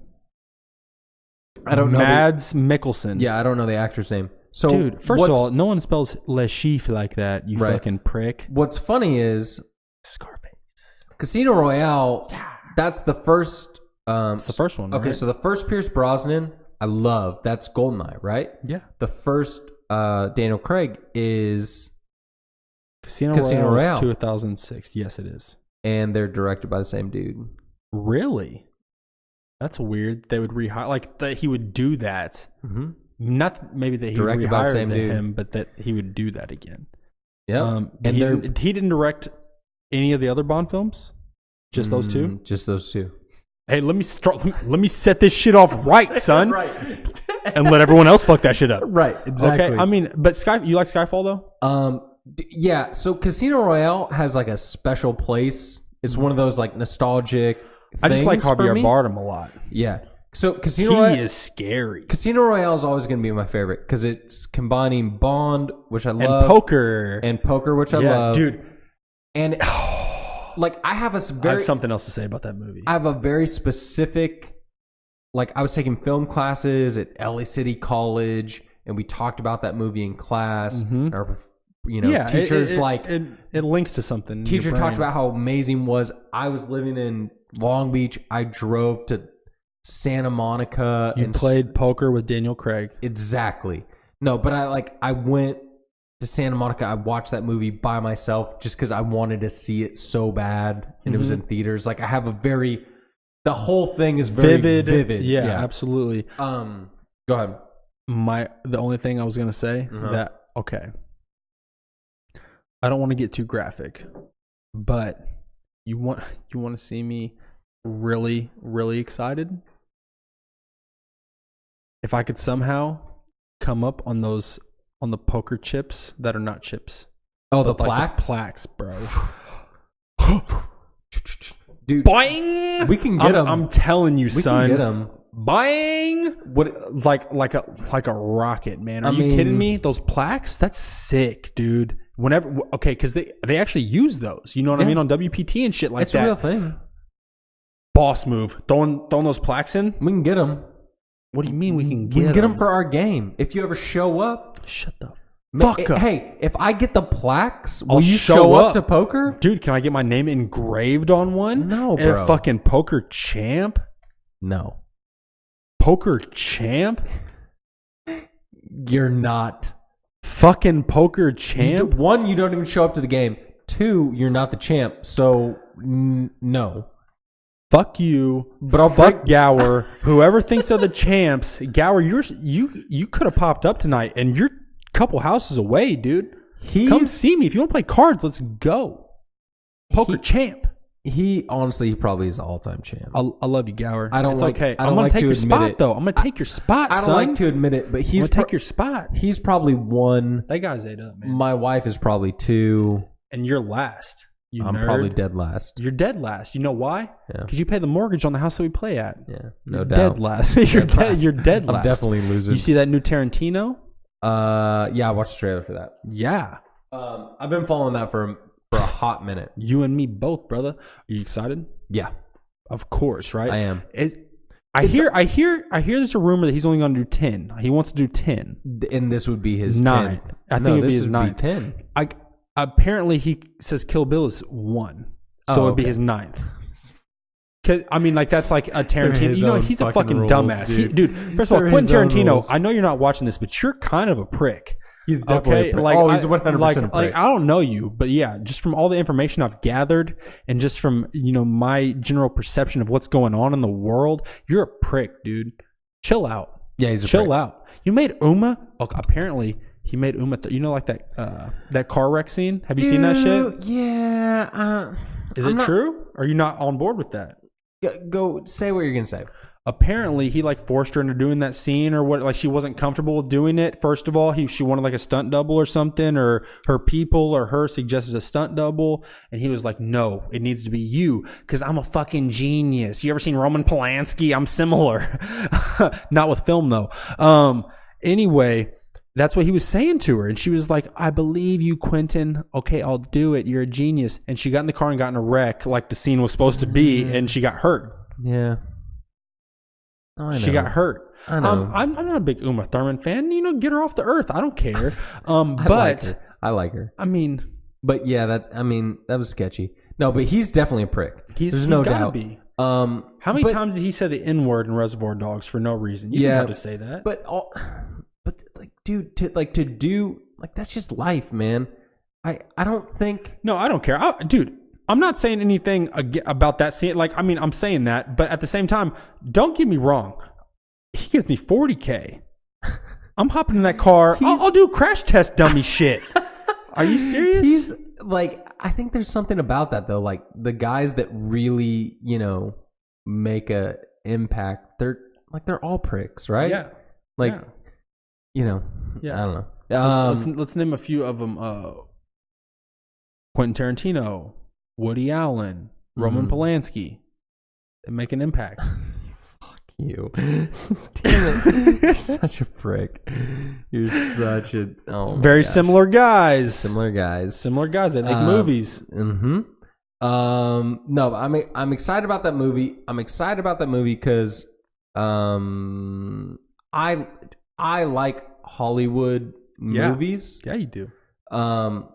Which sounds stupid. I know what you mean. You know what I mean. Lords of Dogtown. You like just shit about California, period. Yeah, stuff about California. Blue Crush. Yeah, exactly. Blue Crush is my shit.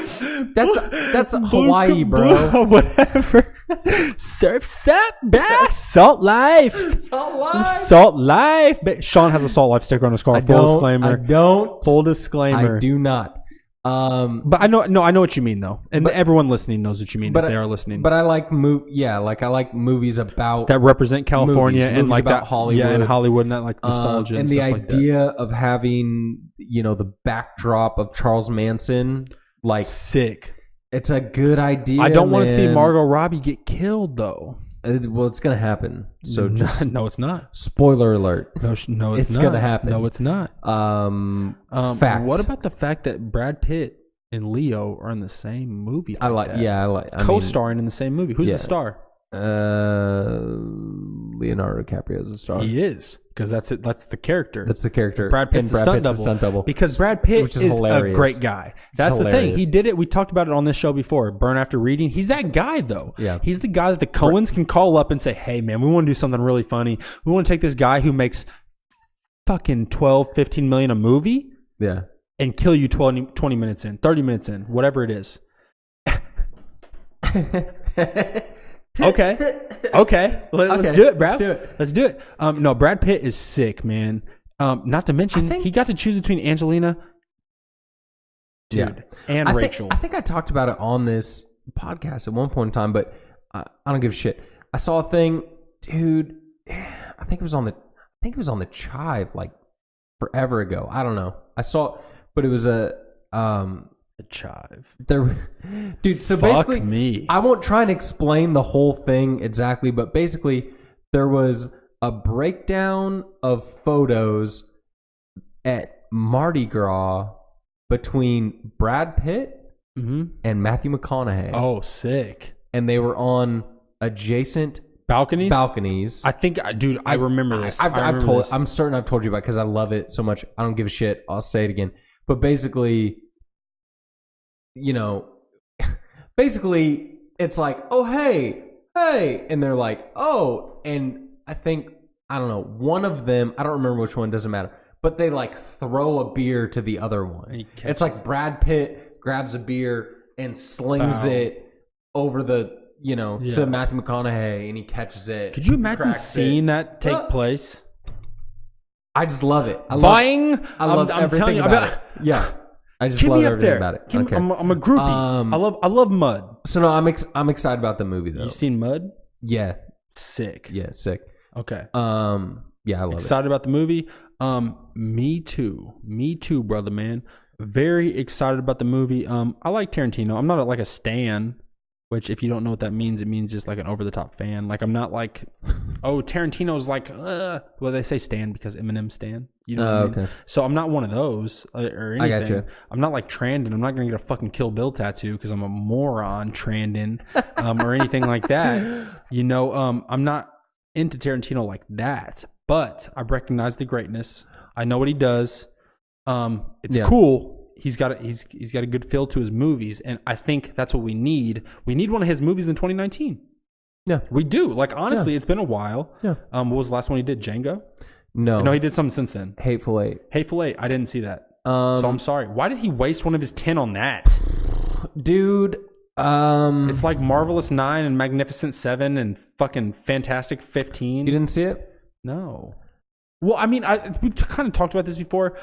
All those movies, there's that, and there's like that Magnificent 7, and there's like another one. He didn't do. I know he didn't do those. I'm saying, but they all came out around the same time, and they're all very similar, and I think they're all the same thing. Because I haven't seen any of them, but I've seen one of them, but I haven't seen any of them. Hateful Eight. What's the other one? There's a third one. Here's the problem. Like if you look at the Tarantino movies, like they're sick. Reservoir Dogs is, I mean, it's great. It was ahead of its time. It was. It really is. And then Pulp Fiction was just like, what? And then he did, the Kill Bills, which, like, I mean, you love them or hate them. I love them. I'm not the biggest fan of the Kill Bills. They're my least favorites of him. I love them, honest. But I don't want to dance like Uma Thurman in Pulp Fiction. I love the whole idea, the way that he did it, how he shot his one movie, but he did his two movies, and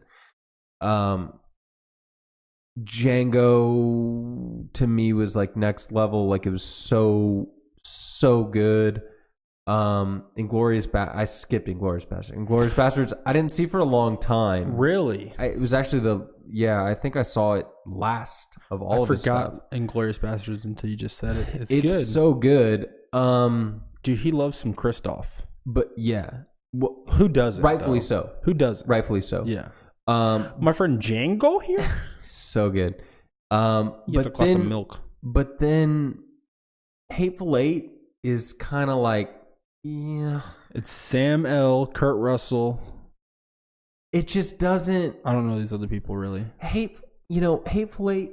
My good friend, my is it best Tarantino gore, like the Tarantino blood stuff. Mm-hmm. But it's like a western. So my best friend, he did it as it's a western, but like my best friend, we talked about it when it came out. And we'd both like just watched it. My best friend Jeremy lives in Arizona. He was like, it was just so pretentious that it took him out of the movie. And I didn't think about it that way, but when I thought back on it after hearing him say that, I was like, I get it. Because it's like, oh, let me create this, 45-minute scene with just all this complex dialogue for the sake of dialogue. And it's just like, it's just Quentin Tarantino just kind of like getting off on like, let me get, because I'm Quentin Tarantino, so I can get the greatest actors in the world together and have them say this, like these asinine lines. Let's calm down with the greatest actors ever. Because in this movie that you're referencing, he got Sam L. and Kurt Russell. And? I don't know who else. But they're not the greatest actors ever. Mm. I mean, Mace Windu's Mace Windu. Channing Tatum's in it. Is he really? He's in it. He's in Hateful Eight. Okay, so keep going with the greatest actors ever thing. Keep going. Respect. Magic Mike? Are you kidding me? Mm-hmm. My name's Jeff. So he's in it. Yeah, he's killing it. Like, so let me get all these, and just, we'll do this crazy stuff. And it's like, nothing really happens. And it's like a twist for the sake of being a twist. And what's the twist? It's not really a Western. It's not really a Western? I'm not going to tell you if you haven't seen it. It's modern day. But it's, it's just, it was, if it would have, if Hateful Eight would have been presented as like an indie film, would have been sick. Yeah. Yeah. Yeah. Like if but not as like a pretentious Hollywood blowout production. Yeah. Exactly. If it was just, if Hateful Eight would have been presented like Reservoir Dogs, it would have been sick because it was really good. But it's like when you do this whole bullshit about it has to be, he did this big thing about it. It's got to be projected. It's got to be on a 70 millimeter film stock, and we have to, I'm only going to release it in certain theaters and like all this bullshit around it. And you're like, oh, this is like a really big, this is a really big deal. And you see, you're like, no, it's not. Like, this isn't a big deal. Like, this is just you getting off on the script. Like, it's you being a dickhead director and thinking and realizing that people think you're God. Like, certain people think you're God. Right. And so Trandon. It was fucking morons. Like, so it was like, dude, it's awesome. Like, sorry, T. It was it was really good, but it wasn't, it just wasn't that good. I got you. Like, so I'm not gonna watch it. That's fine. I haven't watched it again. I've thought about it. I'm just gonna skip it. You should watch it sometime. No, I'm just gonna skip it. You got to be in the right mood. I'm gonna skip it. All right, enough Tarantino. What else is up? I'm just gonna skip it. Dude, I got a new podcast. Really? That I started watching. I didn't start a new podcast without you. I was like, buddy. what the? I would never do that. I would never You're not even gonna give me a guest spot? You familiar with Theo Von? Yes. You like him?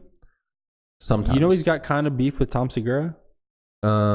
It's like it's not real like beef. Fake beef. It's fake beef. Well, it's all because Tom Segura's a Louisiana joke. Right. And he's from Louisiana. Yeah, I like that. But so it's kind of friendly, and they have mutual friends. You know what I mean? Yeah. He does a podcast with Brendan Schaub, aka Fighter and the Kid, King and the Sting. Yeah, King and the Sting. You watch it? Bro, I listen to one of them. Peep that shit. I listen to Shout one out of them. Brendan. Shout out Theo. It's my new favorite. It? It's my new favorite, bro. I like it more than your mom's house. Really? Yeah. Okay. I'm sorry, Tom. I still think your stand-up's better than Theo Von's. Dead serious. Like, yeah, way 100%. better. Dude, you're way funnier on stage. I don't think Theo Von's stand-up's the best, but as him as a person, I would love to hang out with Theo Von. He's hilarious, bro. He's hilarious. Fucking hilarious. He'll just sit there and he'll just like, I don't know, just go on and on and on. He's funny. He's King really and the funny. Sting is my shit, dude. I listened to the first episode and I was a little disappointed. Okay, for me, yeah, that's fair. I like how you start there. For me, personally, that's why I like you. I was waiting for it because I listened to Fighter and the Kid. He was on there multiple times. He was on there multiple times. I've seen those, and there was a lot of build up about this because they were show. talking about doing their own podcast and stuff. They've been joking about it. They were like, "Dude, we'll take over." Right, and then they announced they were going to do it officially. Mm-hmm. And it was supposed to drop at like a certain date, and it didn't. And I kept waiting, and then it finally came, and I was like, "Oh my gosh!" And I listened to it, and I was like, "Yeah, it was good, but it just wasn't worth the hype." Yeah, or you just didn't think it was good. I just thought it was like, okay. Yeah. You think it's better than YMH or no? No, you like YMH a lot, but again, I only listened to I think it was the first episode. You liked Fighter and the Kid though. I like Fighter Theo Than the Von Kid. is better than the kid. Yeah. So I think that's why it's better than Fighter Than the Kid. You know what I Right. mean? Like I think like just simple math. That makes sense. I haven't, like I said, I only listened to the first one. It was like, I haven't gone back to it. I'll check it out. I'll give it a shot. I've been doing a lot of time on YouTube over the past couple weeks. Okay. Literally just anytime I can, I'm watching YouTube instead of TV. Okay. I'm So like watching every human right now? But I'm just searching Theo Von, right? And like whatever Okay. pops up, I'm watching it. It's And it typically popped up. it's typically him, Fighter and the Kid, or King and the Sting, or his own podcast, which is called like Last Weekend or something like that. This past weekend. This past weekend. Yeah. Theo Von. He's ate up, man. He's ate good. up. He's funny to me. Like I said, he's more funny as a person than his stand up. I've seen his stand up. Shelby, she loves it. Really? And I was like, I mean, it got off to a slow start, and it really wasn't like I didn't get the delivery was not as good on stage as it is in the podcast. Yeah, I yeah. get his delivery. I get it. I understand what you're going for. I think that's funny. Right. It just doesn't work as well on stage. Yeah. As it does in the podcast or in general conversation. Yeah. You know what I mean? agree. Like his delivery is casual, funny things, but not like thinking they're funny. Like saying ridiculous over the top Right. things, but not thinking they're funny at all. Right. Because it's like his life to him, And but it's making- exaggerated. If that makes sense. Yes. And just kind of making up outlandish Yes. stories. Yes. That are yes. yeah. And it works really So well in podcast So well. form. Yeah. It works really like, So dude, well. Brendan Schaub will say something. He's like, oh man, blah, blah, blah. And it works. And it's like, it's great. But it's not the best for on stage stand up. I've been listening to it a lot. I think it's really good. I'll check it out. I think you should give it another listen, give it another chance. Obviously, hey man, Tommy, I think you're the king. He's the of best. stage. You're hilarious to me. We're going to see him soon, man. We're going to see him soon, bro. We're talking about it forever. It's gonna be May's gonna be a good month for me. Yeah. Did you know I was born in May? Also, No. I'm gonna. I don't know. No. I know your birthday. You piece of garbage. Okay. I mean, only because someone else shares the same birthday. Well, I mean, it's not that you just work because of with. him. It's just because it's been a thing. But don't worry about me, okay? Mhm. My birthday's May 19th. I'll be in St. Bart's without you, you piece of garbage. I might show up. Okay, who knows? If you show up, more the merrier. Okay, and hopefully Dude, you can what buy if I me just some. show up? Dude, that would be What if I the just craziest show up? thing of my life. I'd be so happy, Show up. and I'd have you buy me all the drinks Yeah. because apparently it's expensive. Apparently anything French is expensive. It sounds right. They're pompous, is what I hear. Certainly. Pricks. You spend a day in France, right? In Paris. You say fuck those guys, right? You know Zinedine Zidane? Yes. Does that name ring a bell? Mm-hmm. The soccer player? The striker? The football player? Yeah. Do you know what he did? The headbutt? Yeah, the headbutt. Headbutted that fucking dude, bro. You're a prick, Zinedine. That's French people for you, is what I'm getting at. That's your Okay? reference? That's I'm your going. French I'm going reference? to buy. I'm going to buy a beer at the bar, and I get headbutted. I get headbutted by Jacques. Are you kidding me? Oh, I thought you were talking about the game. He didn't What are do you that in talking a about? bar. No, he did that in the game. That's what Yeah. I'm saying. But like, you compare that to all French people. Are you serious? You're If one insane. does it, all does it. Do God it. bless. You're insane. Do it. You know how that works. I know how it America. works. All right, we're talking about sports. What's up with March Madness? Boom! My Syracuse Orange, baby, lost last night. Look, First game. I'm to just the gonna Baylor say Bears. this. I'm gonna say it right now. It was a good game though. It was cool. It was fun to watch. Fuck Dolajai. Yeah, he's a moron. Fuck that guy. He's a moron, bro. He's a moron. He's supposed to be like the guy. Yeah, though. yeah. He's supposed to be the guy on the post. He's a skinny piece of garbage. He's probably from France. He might really be. He might really be. I don't even know how he gets that pronunciation out of that spelling. He's probably French. Dude. So we have a bracket thing going. We have a bracket thing going. I invited some of the past guests of the podcast. Me and Sean. I don't know if Sean knows this or not. Do you know what the winner gets? Did you read the description? No. The notes? No. What does a winner get? It was Stooky's idea. Shout out to Stooky. Winner of the bracket gets to slap either me or you, their choice, Son of a bitch. on air on the podcast. Dude, I'm sorry. You already agreed. And Stookie is really wanting to slap you for some reason. He likes you a lot, but he's really excited to slap you. But he's not winning, so he's not. He texted Dude, me. he's not winning. He texted me late last night, and he's like, "I think my chances of slapping Sean have gone out the window." And I was like, Dude, but my chances of slapping Sean are still there, and I'm gonna do it. I mean, but like, if you win, then you can request one of the past guests on. It doesn't matter. They don't have to be. They don't have to be a part. Like if you want, for some reason, I don't think you do. But if like you wanted to slap Brooke in the face, you could bring her back on here and slap her. That's part of the rules. It's like, wait, what is this? That's part of the rules. Why of am the I bracket. here, guys? Dude, what are we doing? Brooke, Sean's got to slap you. It's I just told you, part of don't the act like rules. you don't know. Just don't worry about it. But the thing is, I'm really aiming to slap the shit out of you. Right now, it's looking like you're gonna slap me or I'm gonna slap you.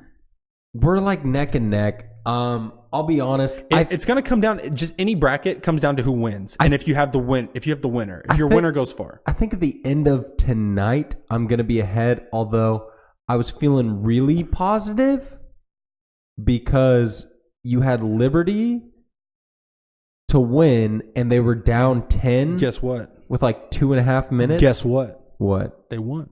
No, I know they won. I know they won. So I was feeling really good, but that happened. But you also have two other underdogs winning tonight. I don't remember who. It was I don't remember this. Something I've learned just from years of doing March Madness. I don't know. I know you're not the biggest sports guy. I don't know how often, but like this is like a thing, you know, for some people, so they still do it every year. I don't know if you do it. I'm sure you don't do it every year, but if you've done it in the past, it's just best. Like if you actually do the scoring and like you know how that works. Obviously, ours is automated by ESPN, but like it favors you if you pick underdogs and you win like even 33% of the time. You know what I mean? Just with the way the scoring works. So sometimes I mean, not sometimes, most of the time I like to pick a nice underdog.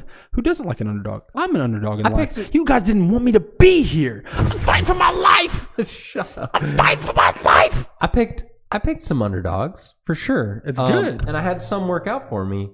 And I had some not work out for me. I picked Vermont over Florida State. They lost by a close 7 points. That was a 13-4 seed matchup. I was watching the reason I picked Vermont, you don't know this. 3 of the Vermont players are related. They're all brothers, Duncans, and they all went to Evansville Harrison. Stand up. That's where I went to high school. And the oldest, his name's Ernie. He's a couple years younger than me. He was 5 for 6 from 3. It just wasn't enough, Ernie. I'm sorry. Wasn't enough. It wasn't enough. So we'll see how it pans out. So far, let's get the update. So far, Sean is losing to me by 20 points. You're losing to me by 20 points, and your max points has gone down a little bit. So someone you picked has lost. Someone big Kansas State hurt me bad, but that was earlier. You did this. I did this too. I think I picked VCU over UCF. They lost. Are you kidding me? VCU lost. They got beat by 15 to UCF. You picked Mississippi State over Liberty. They lost, obviously. Yeah, that one hurt. You picked Louisville over Minnesota. You know why Louisville wasn't going to win? You know why I knew they weren't going to win? Because they're not getting strippers like they used to, okay? Patino's not paying for the... Sorry. Who's still playing tonight, though? Because you picked 2 big underdogs. Big underdogs. No way they're both winning. Let's see. I think all the games are over for tonight. Yeah, all the games. I mean, it's 11 now. All the games are over for tonight. Let's see. They're not. Yes, they are. I'm looking right now. They're all over.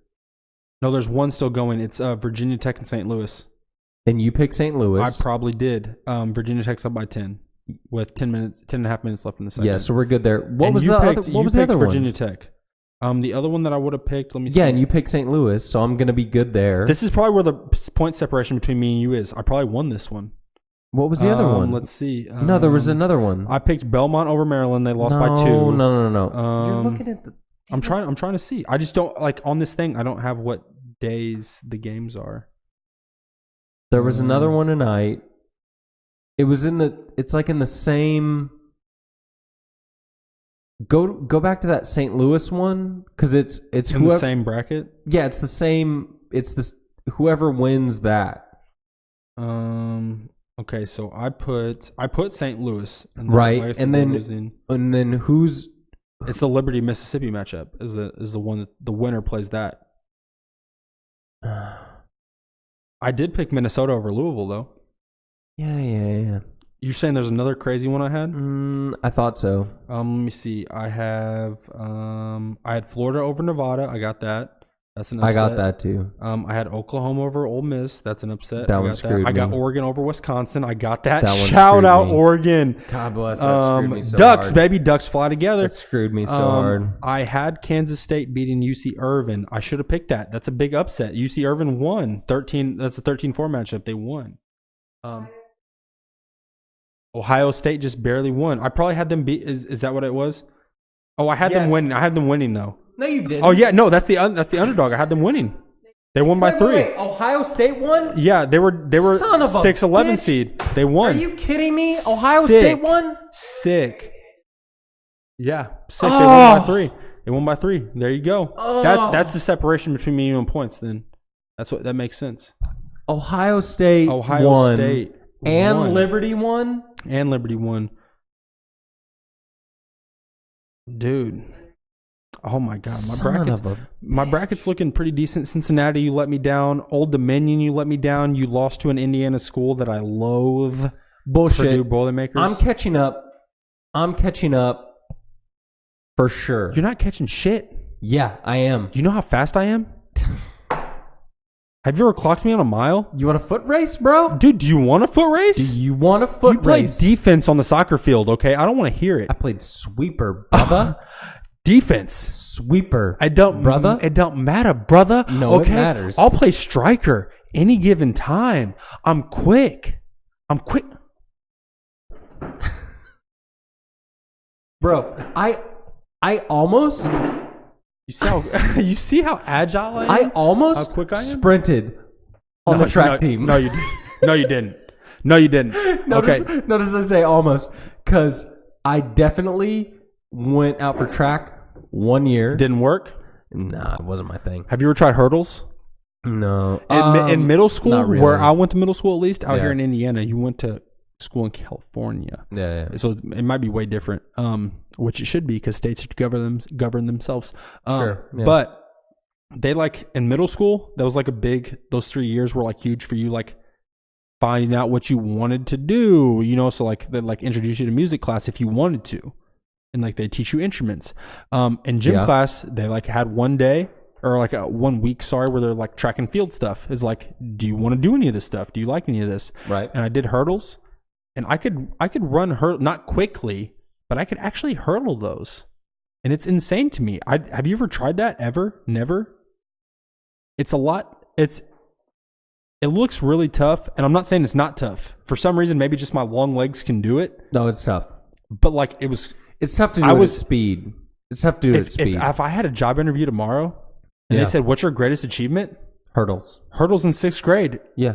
In gym class. I didn't compete against anyone besides myself. Yeah. And that's what's most important. Mm-hmm. I conquered a self goal. Okay. You know what I'm saying? I know what you're saying. So anyway, hurdles. No, I did go out for track, and it was real funny because it was okay, do you want to be on the sprint team or the long distance team? And I was like, sprint, bitch. And then, okay, because I can run, bro. I'm fast. I'm fast. But I wasn't. You weren't that. I wasn't fast. I was fast on the soccer field. Yeah. With a ball. Yeah, absolutely. Or against someone with a ball. Well, yeah. Okay. What I learned was I was fast.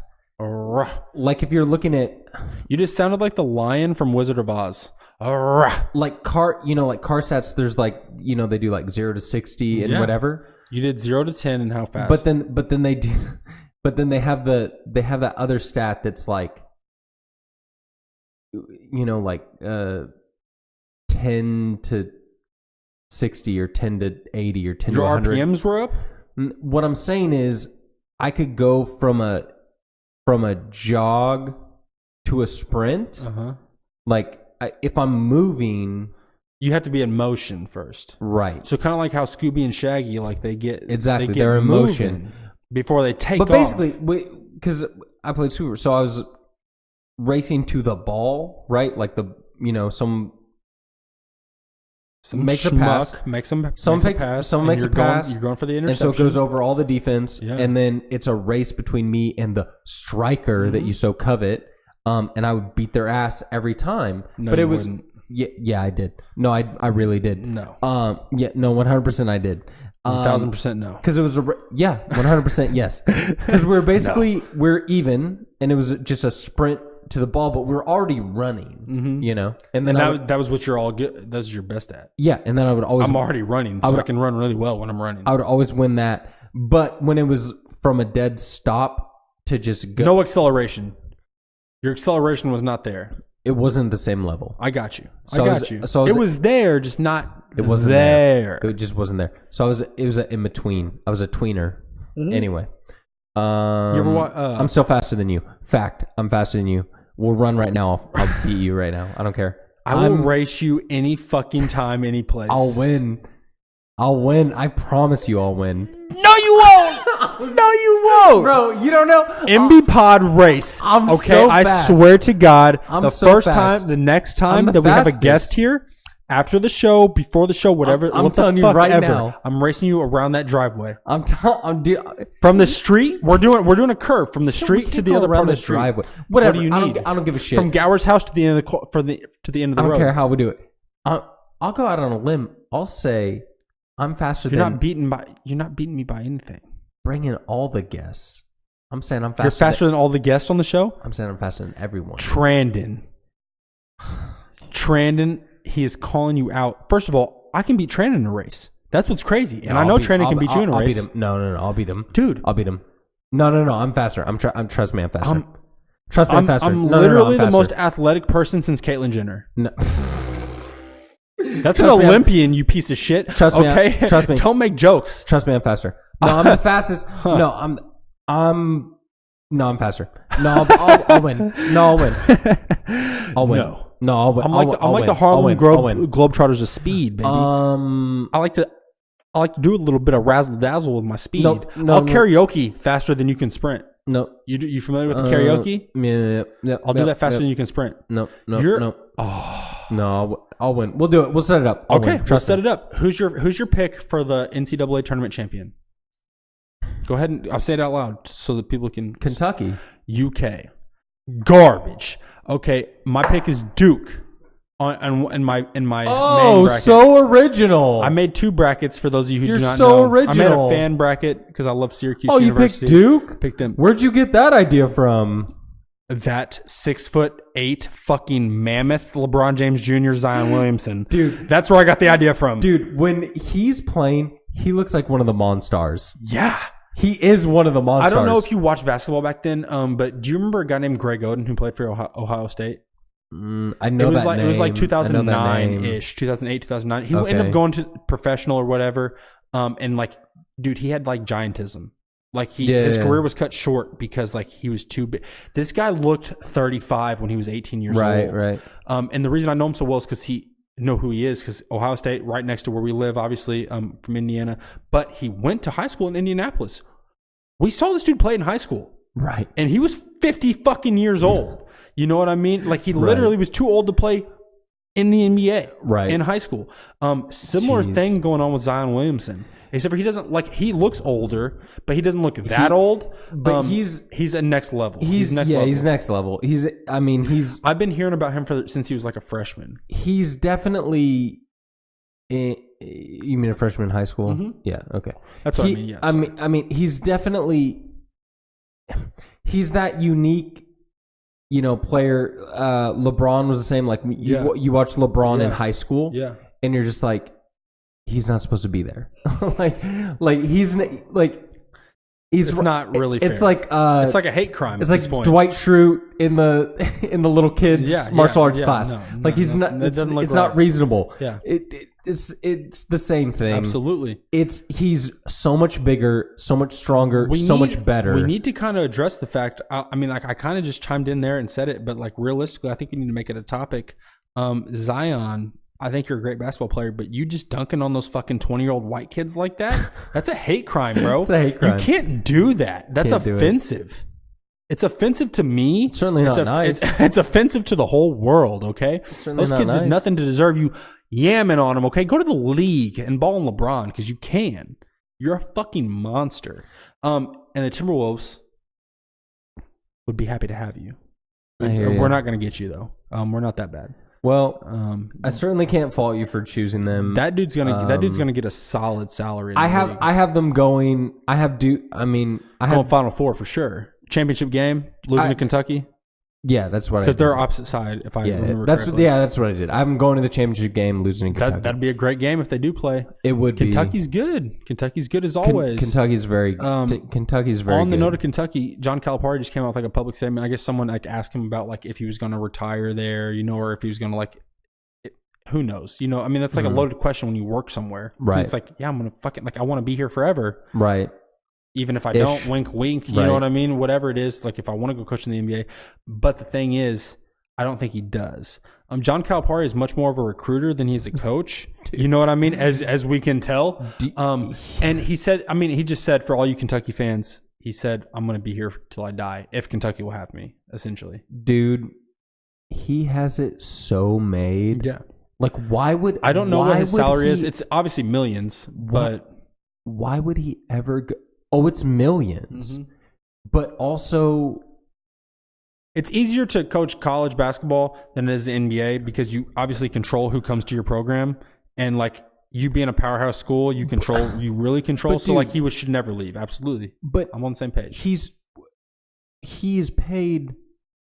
probably paid more than... the majority of NBA coaches. Probably. Dude, that's why these kids that don't play sports have to pay $30K a year. He's probably paid more than John Calipari. The majority of NBA coaches. He has more respect than the majority of NBA coaches. For me. He's a better known name than more of the NBA. Fuck off. He's a cheater. No, he's not. He's a cheater. He's not. He's a cheater. He's not. He's a cheater. What? Okay. It goes back to his days at Memphis, bro. That's what they say. No. There's no like evidence of him cheating in Kentucky. Whatever. But apparently he has hired people like you know who Derrick Rose is. Mm-hmm. Derrick Rose played for John Calipari at Memphis. Mm-hmm. And before I'm a big college basketball fan. Yeah. Not so I say I used to be a huge college basketball fan. I'm not the biggest anymore. Whenever I was in school, high school, middle school, I loved college basketball. John Calipari used to coach Memphis, and apparently he had people take the SATs for Derrick Rose so that he could actually, like, it's a fact. Him and everyone else. So, hey, Rick Pitino's just buying them strippers, baby. There's nothing whatever. wrong with that. But anyway, they're not even escorts. They're strippers. He's paid an insane salary. Yeah. But in addition to that, he has housing allowance. Like they buy, he's not paying for his house. He's not paying for his cars. Isn't that ignorant? He's not paying for meals in Lexington, Kentucky. He just swipes his food card, his meal card. He just goes to the dorms and swipes his meal card. He shows up at Malone's and they're like, "Welcome. Here's your private table. Do your thing." Like it's all in the house. Like at Malone's, I'm certain of it. Yeah, he's eating at Malone's constantly. I'm certain of it. You think we can catch Coach K at Malone's? Yes. Yes. Really? Yes. You think he's going? I'm saying, like, you think he's eating at Malone? Yes. Is Malone's not nice enough for him, or it's? No, it's very nice. I know it's nice, but like, not past Malone's. No. Is there nothing nicer than Malone's? Yeah, there is. Lexington. Tony's better. Tony's Steakhouse. Mm-hmm. Yeah. How much is a steak there? What are you paying at Malone's for a steak? 40, 50. But same. 30? It's about the same price point. Yeah. Malone's is expensive like that? Malone's is expensive, yeah. I didn't know that. I mean, you could go get a like chicken sandwich or whatever, yeah. but like I'm going to hit up Malone next time then. Just for no reason. No, Malone's good. Okay. Malone's good. Nice. Respect. Yeah. You can catch Coach Cal anyway, there. If you're like, why would you go anywhere? It wouldn't make sense. Lexington loves you. Unless he had some weird aspirations to do something different, but like, you want to be a basketball coach and be a baller and have respect and like do whatever you want. That's typically how it is in like collegiate sports, though. Like not football as much, but like basketball, these coaches are tenured like professors. Right. Like, they almost can't get fired.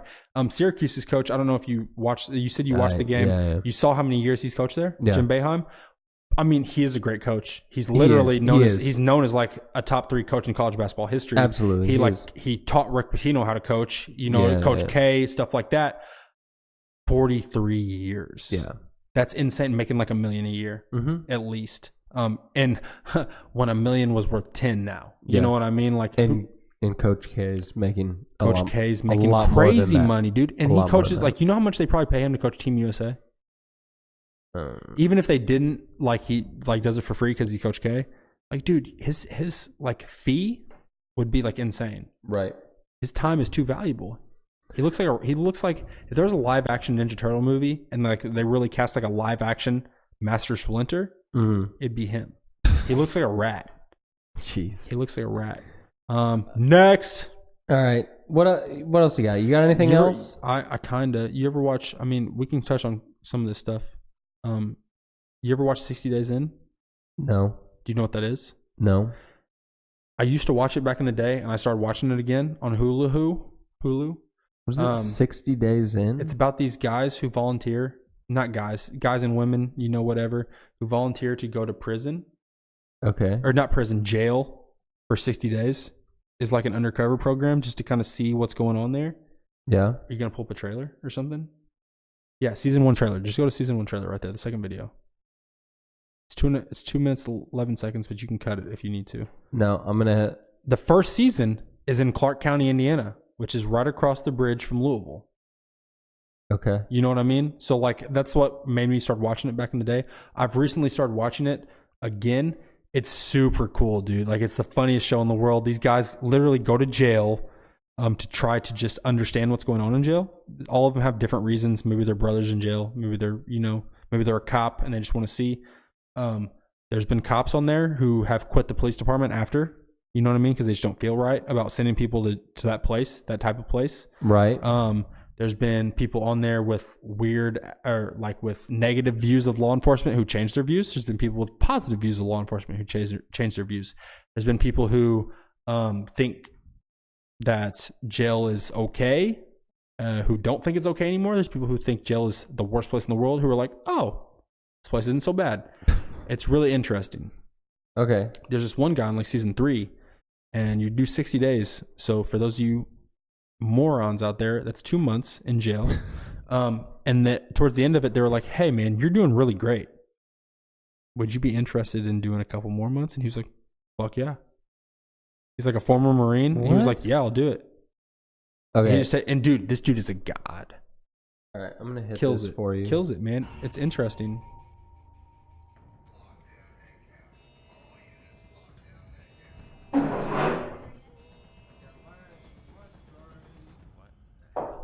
Oh, look at this fucking dude. Oh, shit. Ordinary people confront a terrifying world. You think you run this pod? Let's get it. They frown on oh my god, that's offensive. It's really hitting me how real this is. I'm afraid I'm gonna stand out. Maybe I could be attacked. Yeah, dude. You don't look like you belong in jail. Look at you. He's way too comfortable with these inmates way too quickly. I have been approached and asked if I wanted pills. Trying to stay as far away from any type of issues. Possible meth. The reason it was flooded with drugs wasn't because of the inmates. The guards are corrupt. Everyone in a room.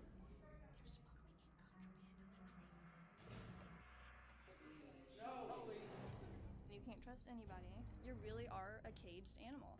Pipe down. I'm damn sick and tired of it. Oh shit. A couple of people are straight on the streets, and then while they're in jail, they're definitely gay for the state.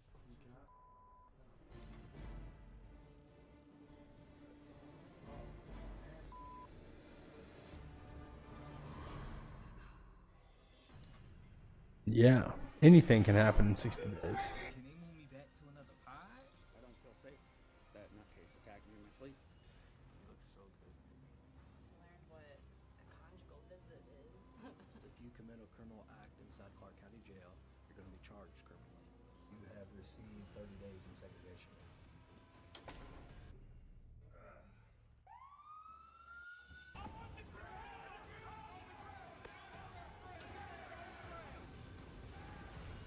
They need to get out of here now.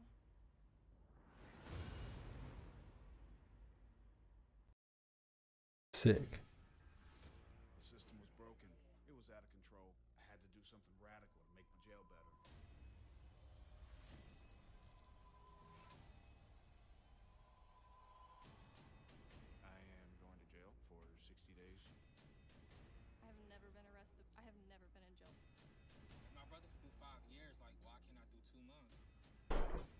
door slams behind them, they're gonna be scared to death. So like the whole premise is just people volunteering, like I said, to go to jail for 60 days to either, you know, they all have their personal reasons. The jailers, the sheriff or whatever is okay with it because they're trying to learn information about like how drugs are getting in, all this kind of stuff.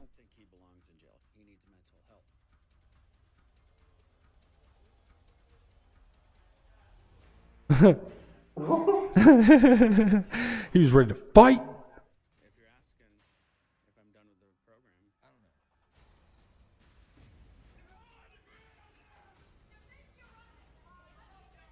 And so the kicker is, believe it or not, what in the world? If you, Sean Lavelle, were thrown in jails, yeah. If you were thrown in jail for 60 days for this program, guess what? You start to act a little bit like a criminal. Right. Because you kind of have to. So it's really cool to watch these people go in here and end up going crazy because they're locked in jail forever and they end up like fighting people. This one guy was on here in like Atlanta in like season 3 and he ended up like smoking weed with this other dude who got like weed in via butt crack. And ended up like smoking weed with him in the cell. You know what I mean? Like, yeah, going hard. Yeah, they're going hard. Why not? Why not? Yeah, I why mean, not? You're in jail. You volunteered to go to jail. Why would you not smoke weed? Like that seems like not that big of a deal when you volunteer to go to jail. So, I mean, that would be. It's interesting to watch. I'm telling you. That would be really interesting. It's on A&E. Have you heard of the Stanford prison experiment? Have we talked about that? I don't think so. So it's a real thing they did. Stanford prison experiment. Okay. So it's a real thing that happened, and then they made a movie about it. I heard about it in, I think it was I don't know, psych class or something.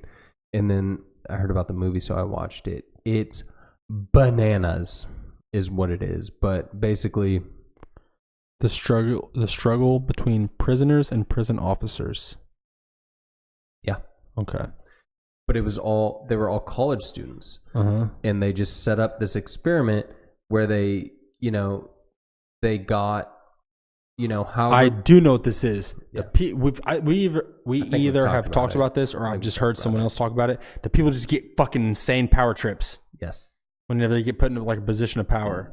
Yeah. Like real fast. Yeah. Like it happened real fast. Yeah. Where basically like because the rules that they gave them were somewhat loose. It was like you need to enforce order and keep them in line like they're prisoners, and like that was kind of it. But they started doing shit like line up by height and like strip down and like making them like take their clothes off and like humiliating them and shit. Yeah. But they did all of that on their own. Yeah. Really fast. Not 60 days, no, like 60 hours, man. like 6 hours. Like really fast. The whole study took place only over a course of 6 days. Yeah. Yeah. And even it was like weird shit like where what am I trying to say? Like even after, so not in the movie version, not in the like Hollywood film version, but in like the documentary footage. Yeah. So like they're showing post-experiment documentary footage. Fire extinguishers and shit. Yeah. What the fuck? It's insane, dude. But they showed... It's just a joke. Just let them do that shit. Just let them barricade themselves in the room. They were showing interviews where they had like one of the students that was playing an inmate sitting next to one of the students that was playing the guard or whatever, and just their body language was insane. where like the guy that was playing the inmate was kind of like in a fetal position. Yeah, like kind of like reserved, and the guy that was playing the guard was very comfortable and loose, peacocking, and like but this is after it was over. And it was just like, what the fuck did you guys do to these people? This guy named Zimbardo, and I guess it's the guy that did the study. Fuck off, dude. You hurt these people. Oh, yeah. No, it was bad. And it got criticized pretty bad. He aborted the experiment early. Yeah. It got criticized heavily. Something about the way that they asked for people, it wasn't like a pure random sampling of people because they gave too much away about the experiment. Like they were asking, hey, like this, it's something related to corrections or something like that. And so the people that would be like, oh yeah, I want to be a part of that, were more predisposed towards violent tendencies because just in the fact of like, you know, like you said, like, hey, we're going to do an experiment where people torture people. It's like, if you volunteer, you're kind of fucked up. Right, exactly. Yeah, absolutely. And so, like, that was one of the big criticisms for it. But, again, so, yeah, like, that's part of it, but also just like, what the fuck? What's wrong with you? Because, like, they weren't even in prison. They were in a hallway in Stanford. Like, in a, you know, it's crazy. It really makes you wonder. People are insane. It doesn't make you wonder that much. You just know people are fucking insane. People are crazy. Oh, but yeah, they're insane. People, absolutely. Stanford experiment. I suggest we try it. We should do the same thing here. You should. Me and you. Mm-hmm. We just take days switching off every 2 days. You're prisoner to guard every 2 days. Right. No, just 1 day. 1 day? Yeah, just 1 day. You think that's all it takes? To get a proper experiment? What if on like day one I'm not too aggressive? I'm just telling you, like day two I'm sick of your shit. I'm telling you, like right now, as a prison guard, in general, I'd be a good guy. But if I'm your prison guard, you're doing the weirdest shit in the world. Okay, you're doing the weirdest shit in the world. I'll tell you what. Dude, I don't even need a full day. You just be like, no, I'm done. Fuck this game. I'm out. I think I'm calling a lawyer immediately. Yeah, this is fucked up. You would need to. Oh, okay, that makes sense. Okay, you got anything else as far as that goes? Not as far as that goes. I don't think so. No, man. I mean, so last weekend I went to Louisville. Okay. Which, F Louisville. Yeah. We're all in agreement there. It sucks driving through there. Even when you drive through there, you just drive on the outside of it. Like you drive around it, but you're just like, oh, if I took one of those exits to go down into Louisville. It's a cool city, though. I'd be really upset. I'll be honest. It's a cool city. I'd be really upset. It's a cool city. You'd have a good time there. Shout out Full Street. Mm-hmm. So we went there for my daughter's cheerleading competition. Let it fly. You gotta let him fly. Let him fly. Dude, it's the most asinine concept in the world. We literally traveled hours and stayed in a hotel for a 30-minute performance. A 30-second performance, more like, for my daughter who's 6 years old in this cheer competition. I'm like, what are we doing? You know, you could drive to Louisville in a day. There and do your business and come back. No, why sir. Not? No. Oh, why? Yeah. Because she had to be ready to go with hair and makeup done. I said hair and makeup for my 6-year-old daughter. Yeah. That's what I said. Which takes like 45 minutes. 30 seconds? It takes like 45 minutes. I'm not joking. I don't understand. I'm serious. She had to be ready to go at 6:30 a.m. No, she's not. Saturday morning? No, she's not. Not on Saturday. I work Monday through Friday. Okay? Dude, tell me about it. I worked Monday through Friday and then got in the car with the fam and drove to Louisville. No, you didn't. I did. You wouldn't. You shouldn't. You wouldn't. Maybe I shouldn't, but I did. And it's crazy because and I was telling my guys at work about it. Like, sports parents in general, they're the worst, right? Insane. Everyone can just agree on that. Yeah. They're all the worst. Over the top. If you're a sports parent, you're probably the worst. Overly dedicated. Yeah. Over the top. You care more about that sport than your kid does. Yeah. Yeah. Hands down. Over the top, blind. Yeah. You're kind of blind to things. To reality. Typically rude. Yeah. Sports parents are super rude, abrasive, very abrasive, oftentimes. Confrontational, certainly. Yeah. They probably eat at the Waffle House a lot. Respect. But cheer parents, man, of which I am a part of that group now. You're a cheer parent. Cheer dad. I keep it on the down low though. No, But dude, they're a step above. They go hard. They go so hard. Annoyingly hard. Again, dude, my daughter's 6. It's not like she's 6 and the rest of the team is like 15. They're all 6. They're all 6. Bro, they're all 6. They're all 6, and it's just like, what are we doing? Why do we take this so seriously for 6 years old? For 6-year-old kids? What are we doing here? I don't know what you're doing there. And it's ridiculous. I'm It going to tell you ridiculous. It is ridiculous. I'm glad Mara does not show interest in cheer. Dude, you should be. I'm very glad. It's outrageous. That being said, we had a pretty good time. I mean, like, my she's kind of shy, you know? Yep. And she's weird about, like, big groups of people. Doesn't like it. Stuff like that. And, like, this is really good for that. Yeah. And gotta so put yourself in some kind of unfamiliar territory. Like, she loves it and she wants to do it, and she works really hard. She really does. I mean, she's 6. It sounds ludicrous, but she really cares about it, and she tries really hard, and it's very important to her. It's not something that we're pushing. Yeah, she just wants to do. And she wants to do it, and she wants to put the work in, and she does. And it, in my head, as long as it's good. At least she's doing something. As long as it's positive, like, I'm Dude, there. 6-year-olds nowadays are doing crack. And your daughter wants to do cheer, bro. But, oh my gosh, it's ludicrous. The whole thing is ludicrous. Yeah. They're pageants. They're pageant queens. Yeah. So anyway, so she did? So I did that.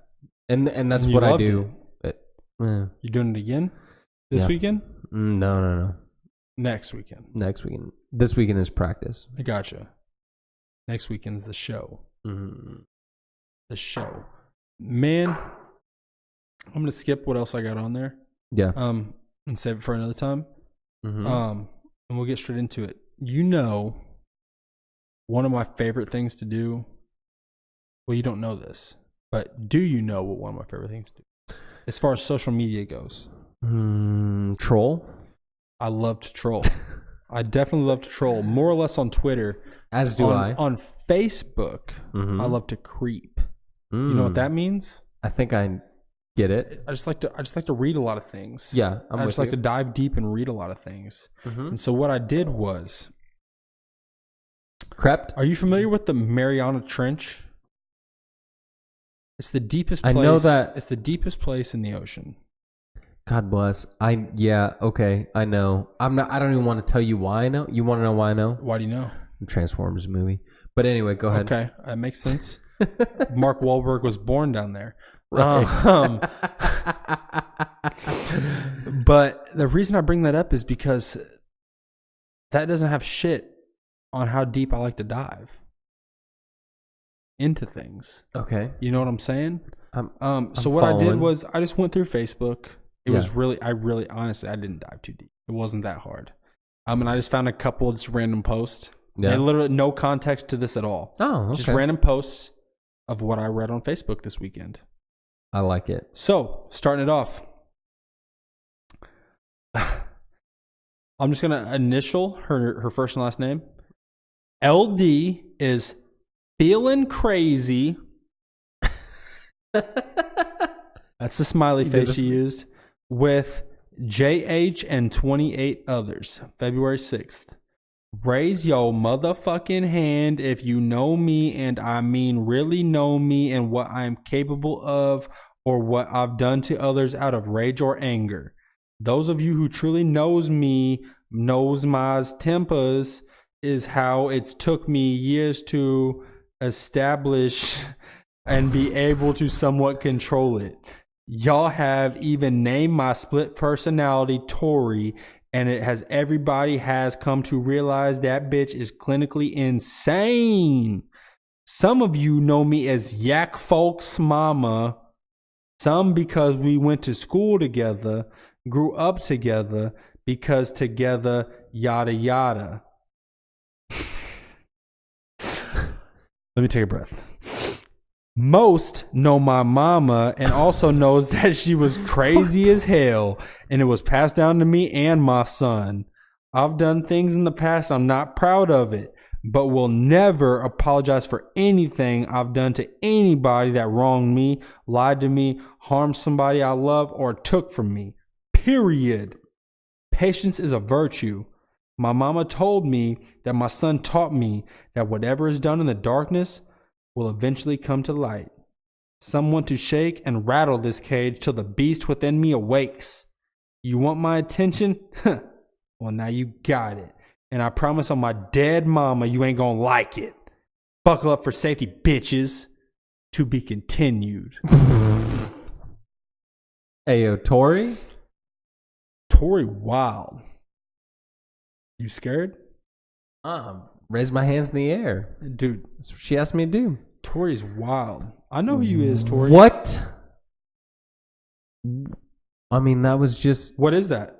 It was just a post about nothing? It was a post about nothing. I have no idea what she's talking about.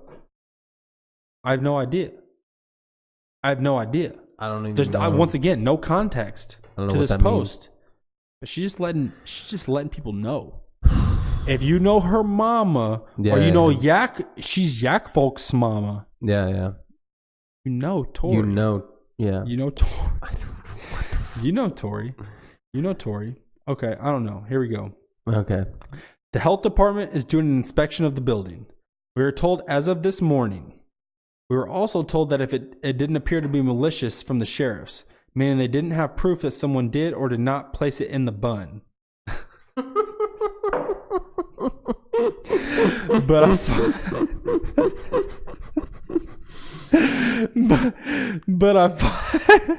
But once again with the no context thing. But I find it hard to believe that no one saw anything, especially when the buns have to be open to place the meat.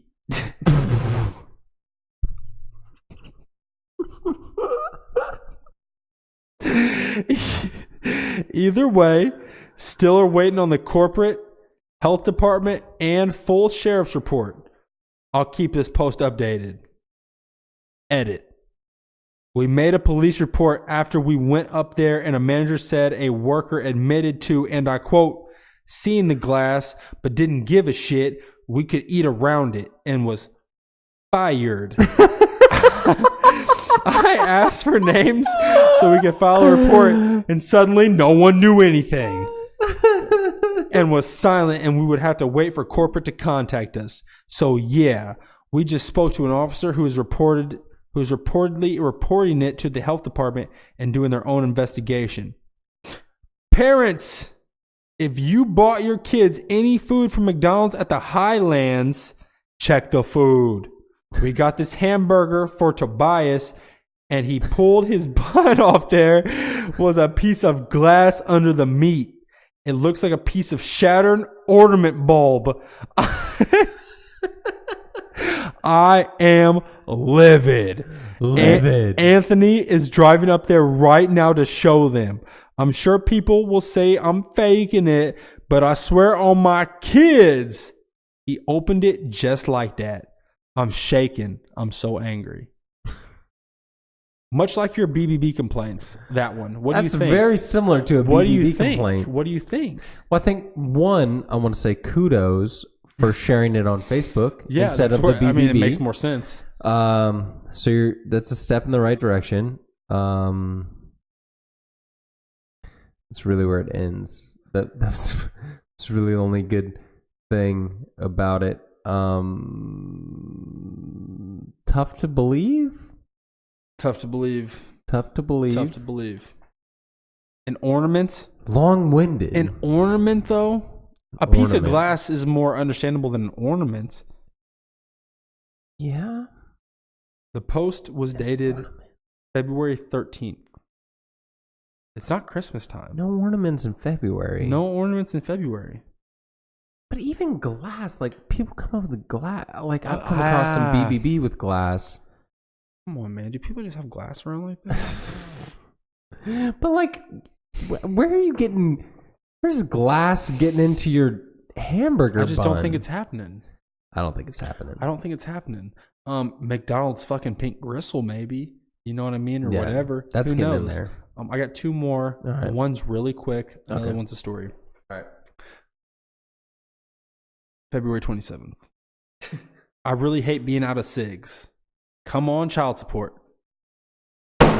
Damn it. First comment. I know the feeling. It sucks.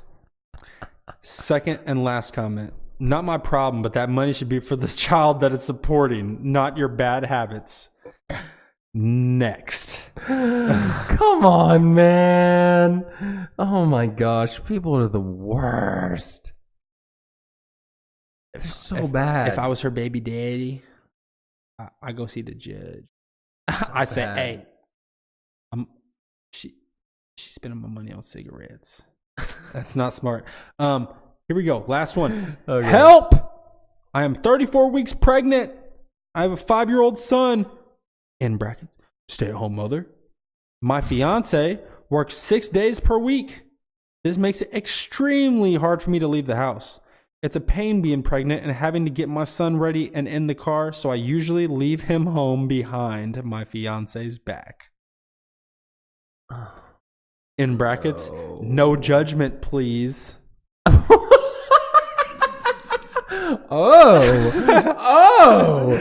Well, okay. Well, today I got caught. Since I'm pregnant, I was craving this specific place in the mall.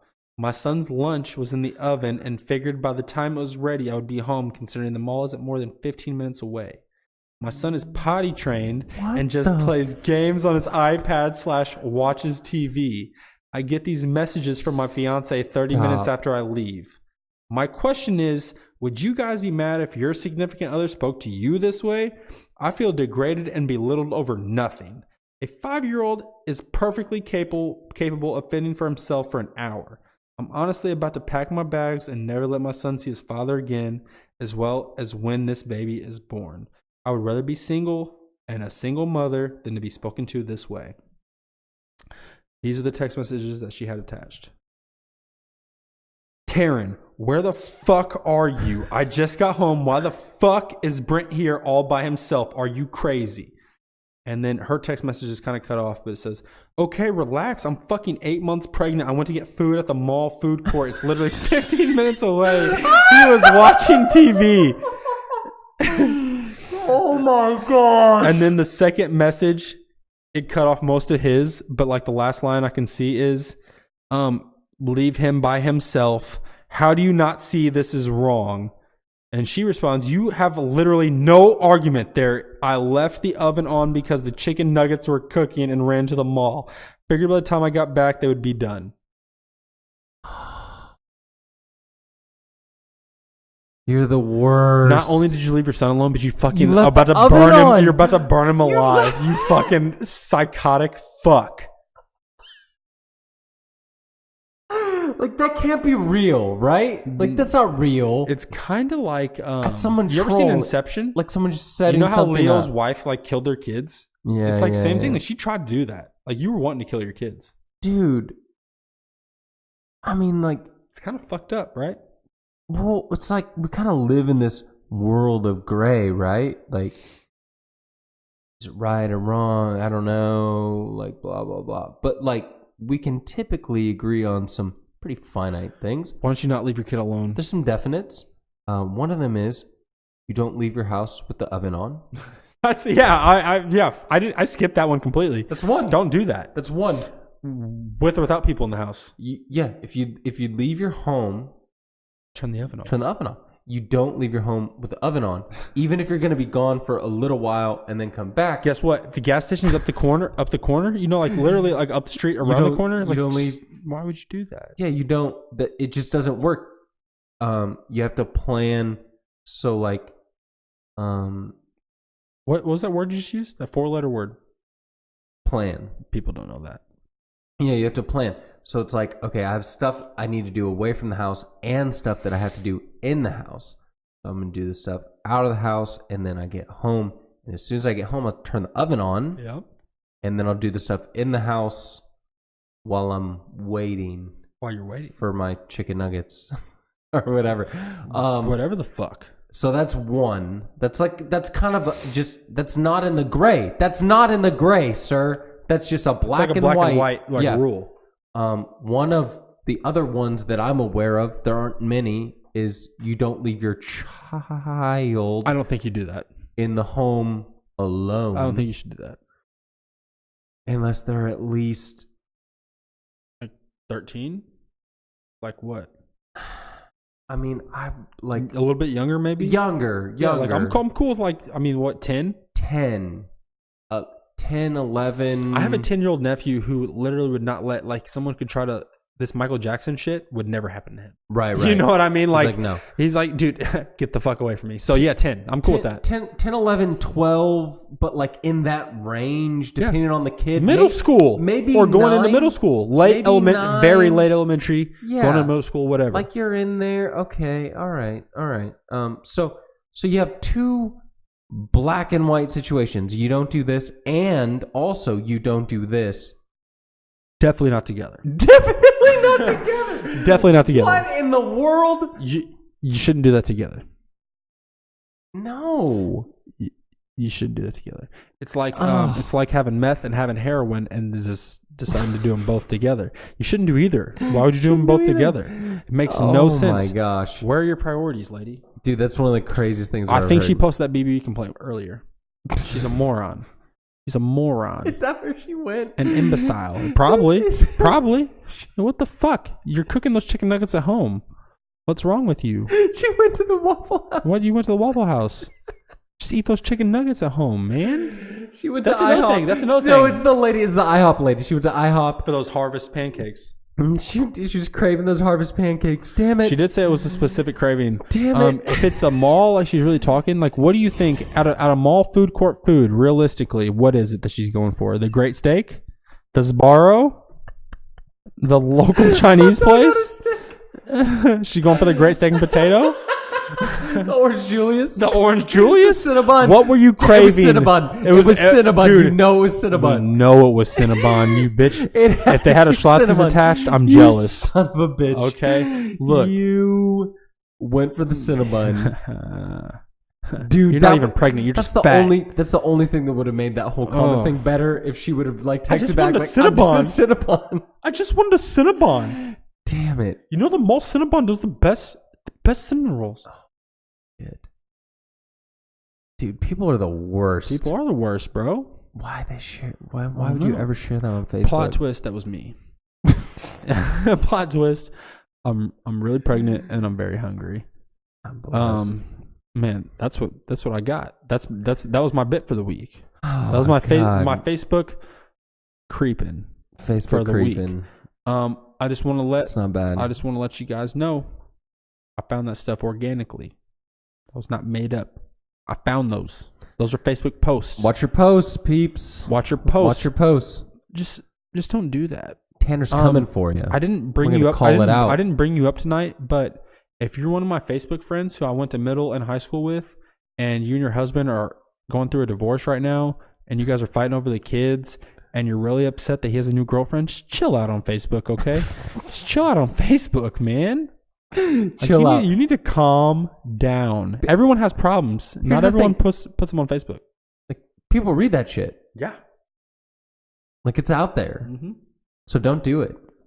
Yeah. And guess what? Your approval rating is garbage because you have a lot of friends, but 3 likes on those posts. It's not good, man. No one. Watch out. Thumbs up. No Goodness. one. Well, psychos. I'm glad you shared that with us. Oh, I'm glad you liked it. We need to be on the lookout. We need to be on the lookout for these Facebook weirdos. Because I'm creeping. Jeez. All right. This has been good, man. You ready to take us out? Are you ready to take us out? I'm ready to take us out. Cue me, brother. Set me up for it, brother. Well, this has been another episode of MBPod. Miscellaneous Bullshit Podcast. Dude, this beat, it's nice. Gets me every time. Thank you for listening. If you are or were in fact listening, we love you. I got to ski. Forgot about it. Don't pour that in that glass. I'm not. I'm going to drink it out. Okay, there you go. Check us out on Instagram at MBPod and on Twitter at Podcast Bullshit. Yep. You can email us at yo@mbpod.com. That's YO at mbpod.com. Let us know if anything's up, and we'll let you know what we think about it. We'll judge what you think is up. Exactly. Dude, honestly, that would be really cool. Like, that's honestly, I think it should be your goal if it's not. I want to judge what other people say. Exactly. Yeah. No, it's good. I don't want to go to law school for it, though. No. I just want to judge what you have to say as a person, like as a human. Like the people's court. court. Not criminally or anything like Judge that. Judy style. Yeah, I'm not going to throw It's you. fine. You're just an entertainer. You're an entertainer. Yeah. Okay. That's bullshit. That's bullshit. You're cool. You're cool. We're good. You know what I mean? All yeah. Right. Yeah. All right. Tanner, what do you got for us? Okay, so listen. This week, I got a little something different. I mean, it's a quote. It's not necessarily some inspiration, but it makes perfect sense. And it's from a timeless comedian. So here we go. There are only 3 things that women need in life: food, water, compliments. Chris Rock.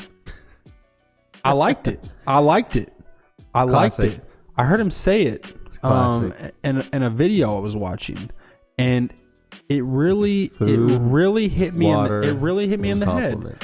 As fact, as blatant fact. Because the thing is, the moment you get complacent, as a boyfriend or a husband, and you stop giving out those compliments, sleep on the couch, drink and drive, bitch. Thank you guys. Good night.